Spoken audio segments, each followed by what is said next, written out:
ಜ್ಞಾನ ಸಂಹಿತ ಮಾಸಪತ್ರಿಕೆ ಮಾರ್ಚ್ 2026. ಮಿತ್ರ ಜ್ಯೋತಿ digital library. ಮಿತ್ರ ಜ್ಯೋತಿ CA site number ಪಿಂದಡ 18ನೇ ಅಡ್ಡ ರಸ್ತೆ 31ನೇ ಮುಖ್ಯ ರಸ್ತೆ ಸೆಕ್ಟರ್ 1 ನಿಪ್ನ ಹಿಂಭಾಗ HS R Layout Bengaluru 560102 91 country code 80 CT code. ದೂರವಾಣಿ ಸಂಖ್ಯೆ 2258262222582625. Email imoy.theblibrary@gmail.com. Website www.mitrajyothi.org. ಪ್ರತಿಕರಣ ಹಕ್ಕು ತಿದ್ದುಪಡಿ ಪ್ರಕಟಣೆ. ಸುಲಭವಾಗಿ ಲಭ್ಯವಾಗುವ ಈ ಪುಸ್ತಕ ಡೈಸಿ ಧ್ವನಿ ಮುದ್ರಣವನ್ನು, ಸಾಮಾನ್ಯ ಮುದ್ರಣ ಪ್ರತಿಯನ್ನು ಓದಲಾಗದ ದೃಷ್ಟಿ ವಿಶೇಷ ಚೇತನರಿಗಾಗಿ ಹಾಗೂ ಮುದ್ರಣ ಪ್ರತಿಯನ್ನು ಓದಲು ಅಸಮರ್ಥರಾದವರಿಗಾಗಿ ಮಿತ್ರ ಜ್ಯೋತಿ ಸಂಸ್ಥೆಯಿಂದ ವಿಶೇಷವಾಗಿ ತಯಾರಿಸಲಾಗಿದೆ. ಮಿತ್ರ ಜ್ಯೋತಿಯ ವಿಳಾಸ CA ಸೈಟ್ ನಂಬರ್ P22 18ನೇ ಅಡ್ಡ ರಸ್ತೆ 31ನೇ ಮುಖ್ಯ ರಸ್ತೆ ಸೆಕ್ಟಾರ್ 1 ನಿಪ್ನ ಹಿಂಭಾಗ HSR ಲೇಔಟ್ ಬೆಂಗಳೂರು 560102. ದೂರವಾಣಿ ಸಂಖ್ಯೆ 225826232225. ಭಾರತದ ಕೋಡ್ 91, ಬೆಂಗಳೂರಿನ ಕೋಡ್ 080. ಇಮೇಲ್ ವಿಳಾಸ imoy.theblibrary@gmail.com. Website www.mitrajyothi.org. ಈ ಪುಸ್ತಕ ಡೈಸಿ ಧ್ವನಿ ಮುದ್ರಣವನ್ನು 24 ಜುಲೈ 2014ರಲ್ಲಿ ಭಾರತದಲ್ಲಿ ಊರ್ಜಿತಗೊಂಡ ಮರಾಕೇಶ್ ಕರಾರಿನಂತೆ ಹಾಗೂ 1957ರ ಪ್ರತಿಕರಣ ಹಕ್ಕು ಕಾಯ್ದೆ ಪ್ರಕರಣ 52 1 ಝೈದ್ಭ ಪ್ರಕಾರ ಮುದ್ರಣ ಪ್ರತಿಯನ್ನು ಓದಲು ಅಸಮರ್ಥರಾದವರಿಗಾಗಿ ಮಾತ್ರ ವಿತರಿಸಲು ತಯಾರಿಸಲಾಗಿದೆ. ಮೂಲ ಪ್ರಕಟಣೆಯಿಂದ ಸುಲಭವಾಗಿ ಲಭ್ಯವಾಗುವ ಶೈಲಿಗೆ ಪರಿವರ್ತಿಸಲ್ಪಟ್ಟ ಈ ಪುಸ್ತಕ ಡೈಸಿ ಧ್ವನಿ ಮುದ್ರಣವನ್ನು ಬಳಸಲು ಮುದ್ರಣ ಪ್ರತಿಯನ್ನು ಓದಲು ಅಸಮರ್ಥರಾದವರಿಗೆ ಮಾತ್ರ ಅನುಮತಿಯಿದೆ. ಇದರ ಹೆಚ್ಚಿನ ಪ್ರತಿಗಳ ತಯಾರಿಕೆ ಅಥವಾ ಸಾಮಾನ್ಯ ಮುದ್ರಣ ಪ್ರತಿಯನ್ನು ಓದಲು ಸಮರ್ಥರಾದ ಯಾರಿಗೆ ಆಗಲಿ ಇದನ್ನು ವಿತರಿಸುವುದು ಅಥವಾ ಬೇರೆ ಯಾವುದೇ ರೀತಿಯ ವಾಣಿಜ್ಯ ವ್ಯಾಪಾರಕ್ಕೆ ಈ ಪುಸ್ತಕ ಡೈಸಿ ಧ್ವನಿ ಮುದ್ರಣದ ಬಳಸುವಿಕೆಯನ್ನು ಕಟ್ಟುನಿಟ್ಟಾಗಿ ನಿಷೇಧಿಸಲಾಗಿದೆ. ಹಾಗೆ ಬಳಸುವವರ ವಿರುದ್ಧ ಕಾನೂನಾತ್ಮಕವಾಗಿ ಕಠಿಣ ಕ್ರಮಗಳನ್ನು ಕೈಗೊಳ್ಳಲಾಗುವುದು. ಎಲ್ಲರಿಗೂ ರಂಗುರಂಗಿನ ಹಬ್ಬ ಹೋಳಿ, ಪರಾಭವ ನಾಮ ಸಂವತ್ಸರ, ಯುಗಾದಿ, ಶಾಂತಿ, ಸಮಾನತೆಯ ಸಂದೇಶ ಸಾರುವ ಈದುಲ್ ಫಿತ್ರ್ ಹಾಗೂ ಮಹಾವೀರ ಜಯಂತಿಯ ಹಾರ್ದಿಕ ಶುಭಾಶಯಗಳು. ಸರ್ವರಿಗೂ ಶುಭವಾಗಲಿ. ಶಾರದಾ ಸಮಿತಿಯ ಅಧ್ಯಕ್ಷರು ಮತ್ತು ಮಾರ್ಗದರ್ಶಕರು ಡಾಕ್ಟರ್ ಮಧು ಸಿಂಘಾಲ್. ಸಂಪಾದಕರು, ಪರಿಕಲ್ಪನೆ ಮತ್ತು ಸಂಯೋಜನೆ ಶ್ರೀಮತಿ ಶಾರದಾ. ತಾಂತ್ರಿಕ ಪರಿಣಿತಿ ಮತ್ತು ಬ್ರೈಲ್ ಮುದ್ರಣ ಶ್ರೀ ಗುರುವಾರ ಸಂಗಮೇಶ. ಪರಿವಿಡಿ ಕ್ರಮ ಸಂಖ್ಯೆ ಲೇಖನಗಳು ಪುಟ ಸಂಖ್ಯೆ ಸಂಪಾದಕೀಯ 1 ಚಿಂತನ್ ಕೃಷ್ಣ ಕೊಟ್ಟ ಹಾಗಲಕಾಯಿಯ ತೀರ್ಥ ಸ್ನಾನ 2 ನುಡಿಮುತ್ತುಗಳು 3 ಮಹಿಳಾ ವಿಶೇಷ ಅಪರೂಪದ ಕನ್ನಡ ವಚನಗಾರ್ತಿಯರು 4 ಸಂಸ್ಕೃತಿ ಹೋಳಿ ಹಬ್ಬದ ವಿಶೇಷತೆಗಳು 5 ಆಚರಣೆ ಚೀನೀಯರ ಹೊಸ ವರ್ಷ ಗೊಂಗ್ಜಿ ಫಾಚೈ 6 ಶಿಕ್ಷಣಾತಂಕ ಬಿಟ್ಟು ಪರೀಕ್ಷೆ ಎದುರಿಸುವ ಉಪಾಯ 7 ಪ್ರಚಲಿತಿ ಮಾ ಕೈಥೆಲ್ ಇದು ಮಂದಿರ ಮಾರುಕಟ್ಟೆ 8 ಕಾನೂನು ವಿಧವೆ ಸೊಸೆ ಹಕ್ಕು ರಕ್ಷಣೆಗೆ ಕಾನೂನಿನ ಅಭಯ 9 ಮಾನಸಿಕ ಸ್ವಾಸ್ಥ್ಯ ಮಹಿಳೆಯರು ಮಾನಸಿಕ ಸ್ಥಿಮಿತ ಸಾಧಿಸುವುದು ಹೇಗೆ 10 ಚಿಣ್ಣರ ಪುಟ ಬಾಲ ಕಳೆದು ಡೋಲು ಪಡೆದ ಮಂಗ ಪಕ್ಷಿಗಳ ವ್ಯಥೆ 11 ಅಡುಗೆ ಮನೆ ಕಟ್ಲೆಟ್ ಸ್ಪೆಷಲ್ 12 ಮಿತ್ರ ಜ್ಯೋತಿ ವಾರ್ತೆ 1 ಚಿಂತನ್ ಕೃಷ್ಣ ಕೊಟ್ಟ ಹಾಗಲಕಾಯಿಯ ತೀರ್ಥ ಸ್ನಾನ. ಕುರುಕ್ಷೇತ್ರ ಯುದ್ಧದ ನಂತರ ಎಲ್ಲೆಂದರಲ್ಲಿ ಮೌನ, ಕೇವಲ ನಾಯಿ ಕಗ್ಗೆಗಳ ಸದ್ದು ಕೇಳಿಸುತ್ತಾ ಇತ್ತು. ಎಲ್ಲರನ್ನೂ ಕಳೆದುಕೊಂಡ ನೋವು ಎಲ್ಲರಲ್ಲೂ ಕಾಣಿಸುತ್ತಾ ಇತ್ತು. ಇದೆಲ್ಲವನ್ನು ದೂರದಲ್ಲಿ ನಿಂತು ವೀಕ್ಷಿಸಿದ ಧರ್ಮರಾಯನನ್ನು ಭಾರೀ ಜುಗುಪ್ಸೆ ಆವರಿಸಿಕೊಂಡಿತ್ತು. ಇಂಥ ಘೋರ ಹತ್ಯಾಕಾಂಡದ ಪಾಪದ ರಾಶಿಯನ್ನು ಹೊತ್ತುಕೊಂಡಿರುವ ತಲೆಯ ಮೇಲೆ ಸಾಮ್ರಾಜ್ಯಾಧಿಪತಿಯ ಕಿರೀಟವನ್ನು ಸ್ಥಾಪಿಸಿಕೊಳ್ಳುವುದು ಮೊದಲೇ ಧರ್ಮಭೀರುವಾದ ಯುಧಿಷ್ಠಿರನಿಗೆ ಸರ್ವಥಾ ಸಮರ್ಥನೀಯವಲ್ಲ ಎನಿಸಿಬಿಟ್ಟಿತು. ಹಾಗಾದರೆ ಈ ಪಾಪವನ್ನು ತೊಳೆದುಕೊಳ್ಳುವುದು ಹೇಗೆ? ಚಿಂತಿಸಿದ ಕೊನೆಗೊಂದು ನಿರ್ಧಾರಕ್ಕೆ ಬಂದ. ಇಡೀ ಭರತಖಂಡದ ಯಾತ್ರೆಯನ್ನು ಕೈಗೊಂಡು ಭರತ ಭೂಮಿಯ ಎಲ್ಲ ನದಿ ತೀರ್ಥಗಳಲ್ಲಿ ಮುಳುಗೆದ್ದು ಎಲ್ಲ ಪುಣ್ಯಕ್ಷೇತ್ರಗಳನ್ನು ಸಂದರ್ಶಿಸಿ ತನ್ನ ಪಾಪವನ್ನು ತೊಳೆದುಕೊಂಡ ಬಳಿಕವೇ ಪಟ್ಟಾಭಿಷಿಕ್ತನಾಗುವುದೆಂದು ತೀರ್ಮಾನಿಸಿ ಸೋದರರು ಹಾಗೂ ಪತ್ನಿ ದ್ರೌಪದಿಗೆ ಹೇಳಿದ. ಅಣ್ಣನನ್ನು ಅನುಸರಿಸಿಯೇ ಈವರೆಗೆ ಬಂದಿದ್ದ ಅವರುಗಳು ತಾವು ಬರುವುದಾಗಿ ಹೇಳಿದರು.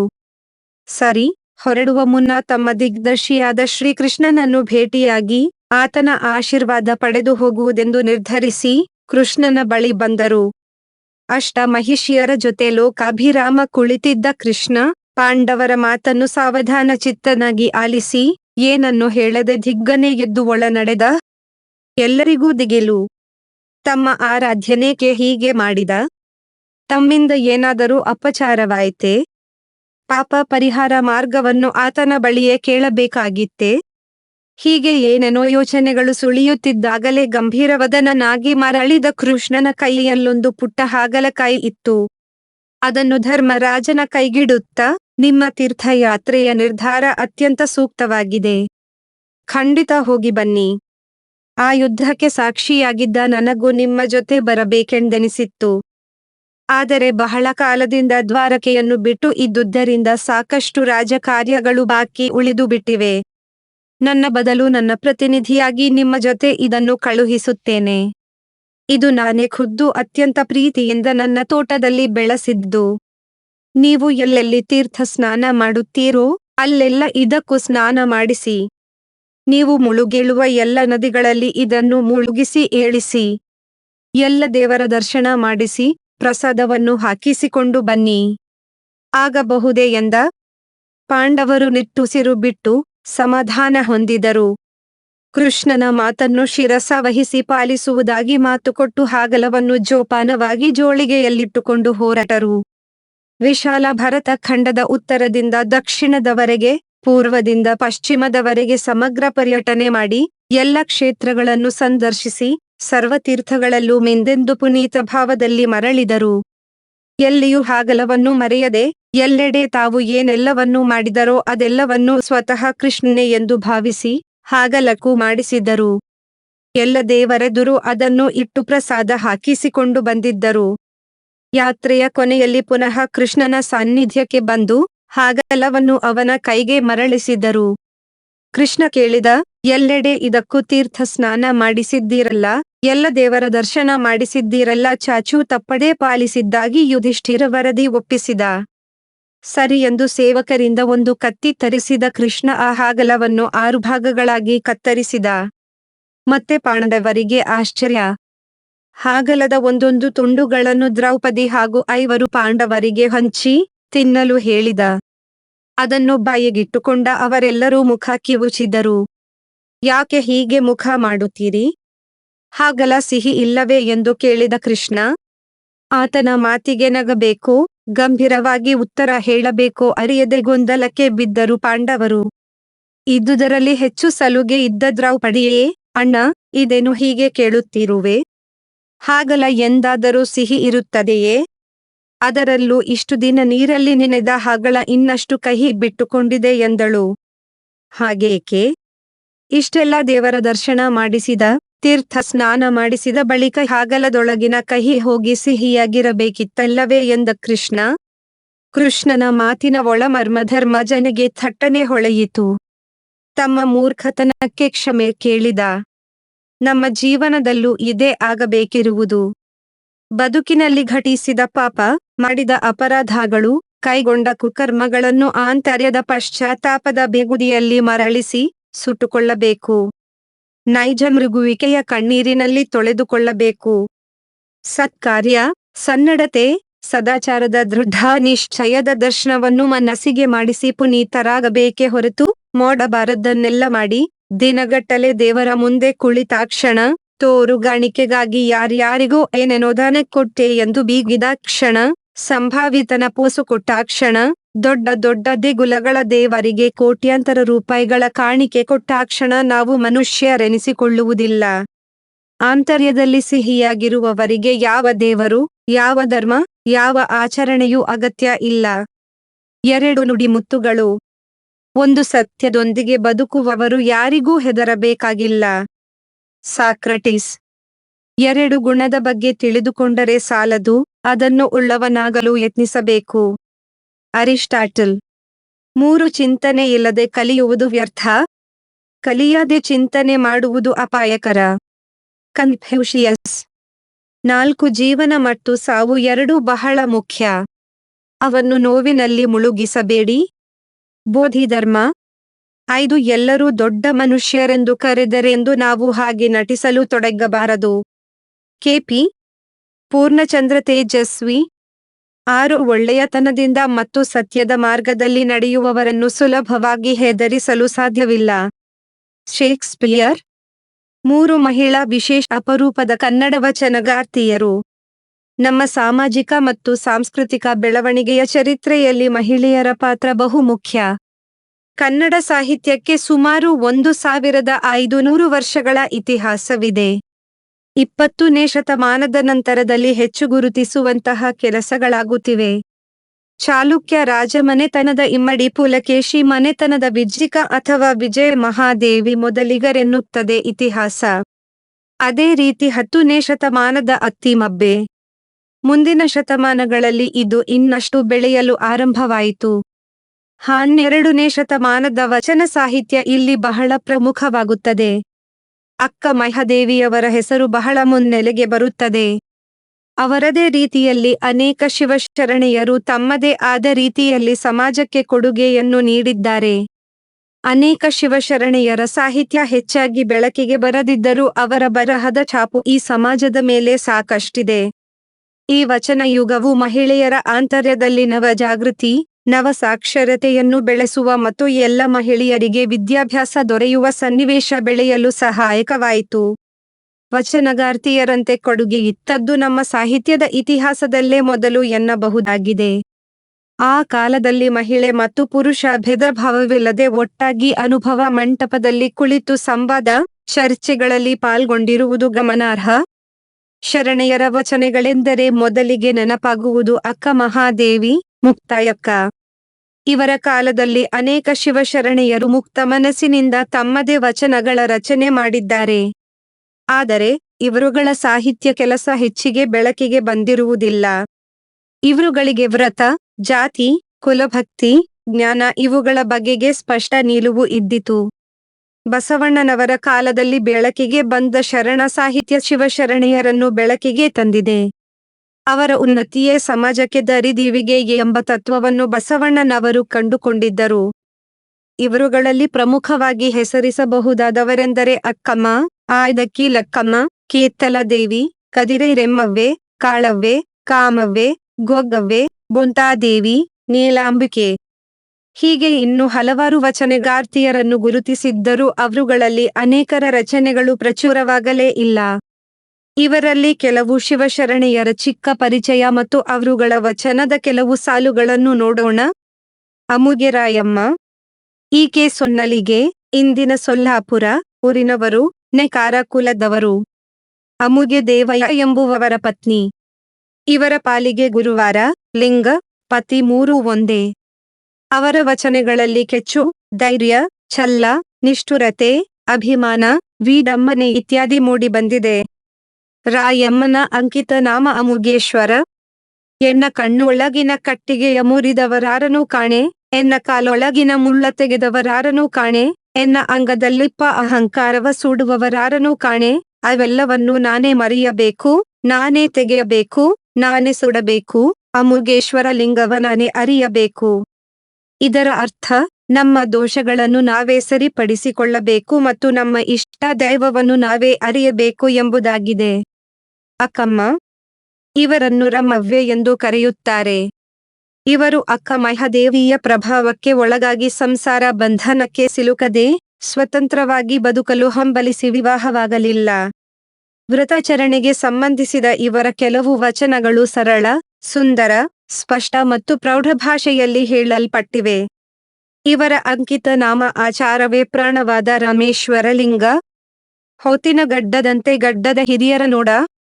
ಆಚಾರವಂ ಬಿಟ್ಟು ಅನಾಚಾರವಂ ಸಂಗ್ರಹಿಸಿ, ಭಕ್ತರಳು ಕ್ರೋಧ, ಭ್ರಷ್ಟರೊಳು ಮೇಳ ಇವರು ನರಕಕ್ಕೆ ಯೋಗ್ಯರು. ಆಚಾರವೇ ಪ್ರಾಣವಾದ ರಾಮೇಶ್ವರ ಲಿಂಗದಲ್ಲಿ. ಇದರ ಅರ್ಥ, ವಯಸ್ಸಿನಲ್ಲಿ ಹಿರಿಯರಾದವರೆಲ್ಲ ಯೋಗ್ಯತೆಯಲ್ಲೂ ಹಿರಿಯರಲ್ಲ. ಆಚಾರ ಬಿಟ್ಟ, ಕ್ರೋಧ ತಪ್ತರಾದ ಭ್ರಷ್ಟರೆಲ್ಲ ನರಕಕ್ಕೆ ಯೋಗ್ಯರು. ಏಕೆಂದರೆ ರಾಮೇಶ್ವರ ಲಿಂಗದಲ್ಲಿ ಪ್ರಾಣವೇ ಆಚಾರ. ಅಕ್ಕ ನಾಗಮ್ಮ. ಇವರು ಬಸವಣ್ಣನವರ ಸೋದರಿ, ಚನ್ನಬಸವಣ್ಣನ ತಾಯಿ, ಶಿವಸ್ವಾಮಿ ಎಂಬುವವರ ಪತ್ನಿ. ಇವರಿಗೆ ನಾಗಮ್ಮ, ನಾಗಲಾಂಬಿಕೆ, ನಾಗಾಯಿ ಮುಂತಾದ ಅನೇಕ ಹೆಸರುಗಳಿವೆ. ಇವರನ್ನು ಧೀರೋದಾತ್ತ ಶರಣೆ ಎನ್ನುತ್ತಾರೆ. ಮಹಾಮನೆಯ ಸೂತ್ರಧಾರಿಣಿಯಾಗಿ, ಮಹಾಶಕ್ತಿಯಾಗಿ ಬಸವಣ್ಣನವರ ಅನುಭವ ಮಂಟಪದ ಜ್ಞಾನ ಮತ್ತು ಅನುಭವ ದಾಸೋಹದಲ್ಲಿ ಭಾಗಿಯಾಗಿ ಬೆಳೆದವರು. ಇವರ ವಚನಗಳಲ್ಲಿ ವ್ರತಾಚಾರ, ಶರಣಾಸತಿ, ಜೊತೆಗೆ ಜೀವನದಲ್ಲಿ ಎದುರಿಸಿದ ಅನೇಕ ಎಡರು ತೊಡರುಗಳು ಮತ್ತು ಸಮಕಾಲೀನ ಶಿವಶರಣ, ಶಿವಶರಣೆಯರನ್ನು ಕುರಿತು ವ್ಯಾಖ್ಯಾನಿಸಿದ್ದಾರೆ. ಇವರ ಅಂಕಿತ ನಾಮ ಬಸವಣ್ಣ ಪ್ರಿಯ ಚನ್ನ ಸಂಗಣ್ಣ ಎಂಬುದಾಗಿದೆ. ಗುರುವಾರ ಸಂಬಂಧಿ ಗುರುವಾರ ಭಕ್ತಯ್ಯನು, ಲಿಂಗ ಸಂಬಂಧಿ ಪ್ರಭುದೇವರು, ಜಂಗಮ ಸಂಬಂಧಿ ಸಿದ್ದರಾಮನು, ಸರ್ವಾಚಾರ ಸಂಬಂಧಿ ಚನ್ನಬಸವಣ್ಣನು, ಇಂತಿವರ ಸಂಬಂಧ ಎನ್ನ ಸ್ವರ್ವಾಂಗದಲ್ಲಿ ನಿಂದು. ಇದರ ಅರ್ಥ, ಚನ್ನಬಸವಣ ಗುರುವಿನಂತೆಯೂ ಭಕ್ತನಂತೆಯೂ ಜಂಗಮ ಸರ್ವಾಚಾರ್ಯ ಸಂಬಂಧ ನನ್ನ ಸ್ವರ್ವಾಂಗದಲ್ಲಿದೆ ಎನ್ನುತ್ತಾರೆ ಶರಣೆ ಅಕ್ಕ ನಾಗಮ್ಮ. ಆಯ್ದಕ್ಕಿ ಲಕ್ಕಮ್ಮ. ಈ ಶಿವಶರಣೆ ರಾಯಚೂರು ಜಿಲ್ಲೆಯ ಲಿಂಗಸುಗೂರಿನ ಅಮರೀಶ್ವರಿ ಗ್ರಾಮದವರು. ದಲಿತ ಕುಟುಂಬದವರಾದರೂ ಅತ್ಯಂತ ಸ್ವಾಭಿಮಾನಿ ಹೆಂಗಸು. ಇವರ ಪತಿ ಮಾರಯ್ಯನೆಂಬುವರು. ಬಡತನವೇ ಲಕ್ಕಮ್ಮನವರಿಗೆ ಸೂಕ್ಷ್ಮ ಚಿಂತನೆ ಮತ್ತು ಗಾಂಭೀರ್ಯದ ಬದುಕನ್ನು ಕಲಿಸಿತು. ದಂಪತಿಗಳು ಬಸವಣ್ಣನವರ ತತ್ವಕ್ಕೆ, ವ್ಯಕ್ತಿತ್ವಕ್ಕೆ ಮಾರು ಹೋಗಿ ಅಮರೀಶ್ವರಿ ಗ್ರಾಮದಿಂದ ಬಂದು ಕಲ್ಯಾಣದಲ್ಲಿ ನೆಲೆಸಿದರು. ಕಾಯಕ ಮಾಡಿ ಜನರಿಗೆ ನೀಡಿ ಬದುಕಬೇಕೇ ಹೊರತು ಹೆಚ್ಚಿನ ಶೇಖರಣೆ ಮಾಡಬಾರದು ಎಂಬ ನಿಲುವಿಗೆ ಇವರು ಬದ್ಧರಾಗಿದ್ದರು. ಒಂದು ಹಿಡಿಯಕ್ಕಿಯಿಂದಲೇ ಸಹಸ್ರಾರು ಜಂಗಮರಿಗೆ ಊಟ ನೀಡಿ ಬಸವಣ್ಣನವರಿಂದ ಮೆಚ್ಚುಗೆ ಪಡೆದವರು. ಇಂತಹ ಪವಾಡದಿಂದ ಜನ ವಿಸ್ಮಿತರಾಗಿ ಭಕ್ತಿಯ ಮುಂದೆ ಎಲ್ಲವೂ ಮಿಥ್ಯೆ ಎಂದು ಆಶ್ಚರ್ಯಪಡುತ್ತಾರೆ. ಆಯ್ದಕ್ಕಿ ಲಕ್ಕಮ್ಮನವರ ವಚನಗಳಲ್ಲಿ ಆತ್ಮೋದ್ಧಾರ, ಲೋಕೋದ್ಧಾರಗಳೆಂಬ ಎರಡು ಆಶಯ, ಕಾಯಕ ತತ್ವ, ಸಮತಾಭಾವ, ಅತಿ ಆಸೆ ಒಳ್ಳೆಯದಲ್ಲವೆಂಬ ನಿಲುವು ಕಂಡುಬರುತ್ತವೆ. ನಿರ್ಮಲ ವ್ಯಕ್ತಿತ್ವ ಇವರದಾಗಿದೆ. ಇವರ ಅಂಕಿತ ನಾಮ ಮಾರಯ್ಯ ಪ್ರಿಯ ಅಮರೇಶ್ವರ ಲಿಂಗ ಎಂಬುದಾಗಿದೆ. ಆಸೆ ಎಂಬುದು ಅರಸಿಂಗಲ್ಲದೆ ಶಿವಭಕ್ತರಿಗುಂಟೆ ಅಯ್ಯ. ರೋಷವೆಂಬುದು ಯಮದೂತರಿಗಲ್ಲದೆ ಅಜಾತರಿಗುಂಟೆ ಅಯ್ಯ. ಈ ಸಖಿಯಾಸೆ ನಿಮಗೇಕೆ? ಈಶ್ವರನೊಪ್ಪ ಮಾರಯ್ಯ ಪ್ರಿಯ ಅಮರೇಶ್ವರ ಲಿಂಗಕ್ಕೆ ದೂರ ಮಾರಯ್ಯ. ಇದರ ಅರ್ಥ, ಆಸೆ ಎನ್ನುವುದು ಹಣವಂತರಿಗೆ ಮಾತ್ರ, ಶಿವಭಕ್ತರಿಗಲ್ಲ. ರೋಷ ಯಮದೂತರಿಗೆ ಹೊರತು ಎಲ್ಲವನ್ನು ಗೆದ್ದ ಅಜಾತರಿಗಲ್ಲ. ಅಕ್ಕಿಗಾಗಿ ಆಸೆ ಪಡಬಾರದು, ಅದನ್ನು ಈಶ್ವರ ಒಪ್ಪುವುದಿಲ್ಲ. ಕದಿರೆ ರೆಮ್ಮವ್ವೆ.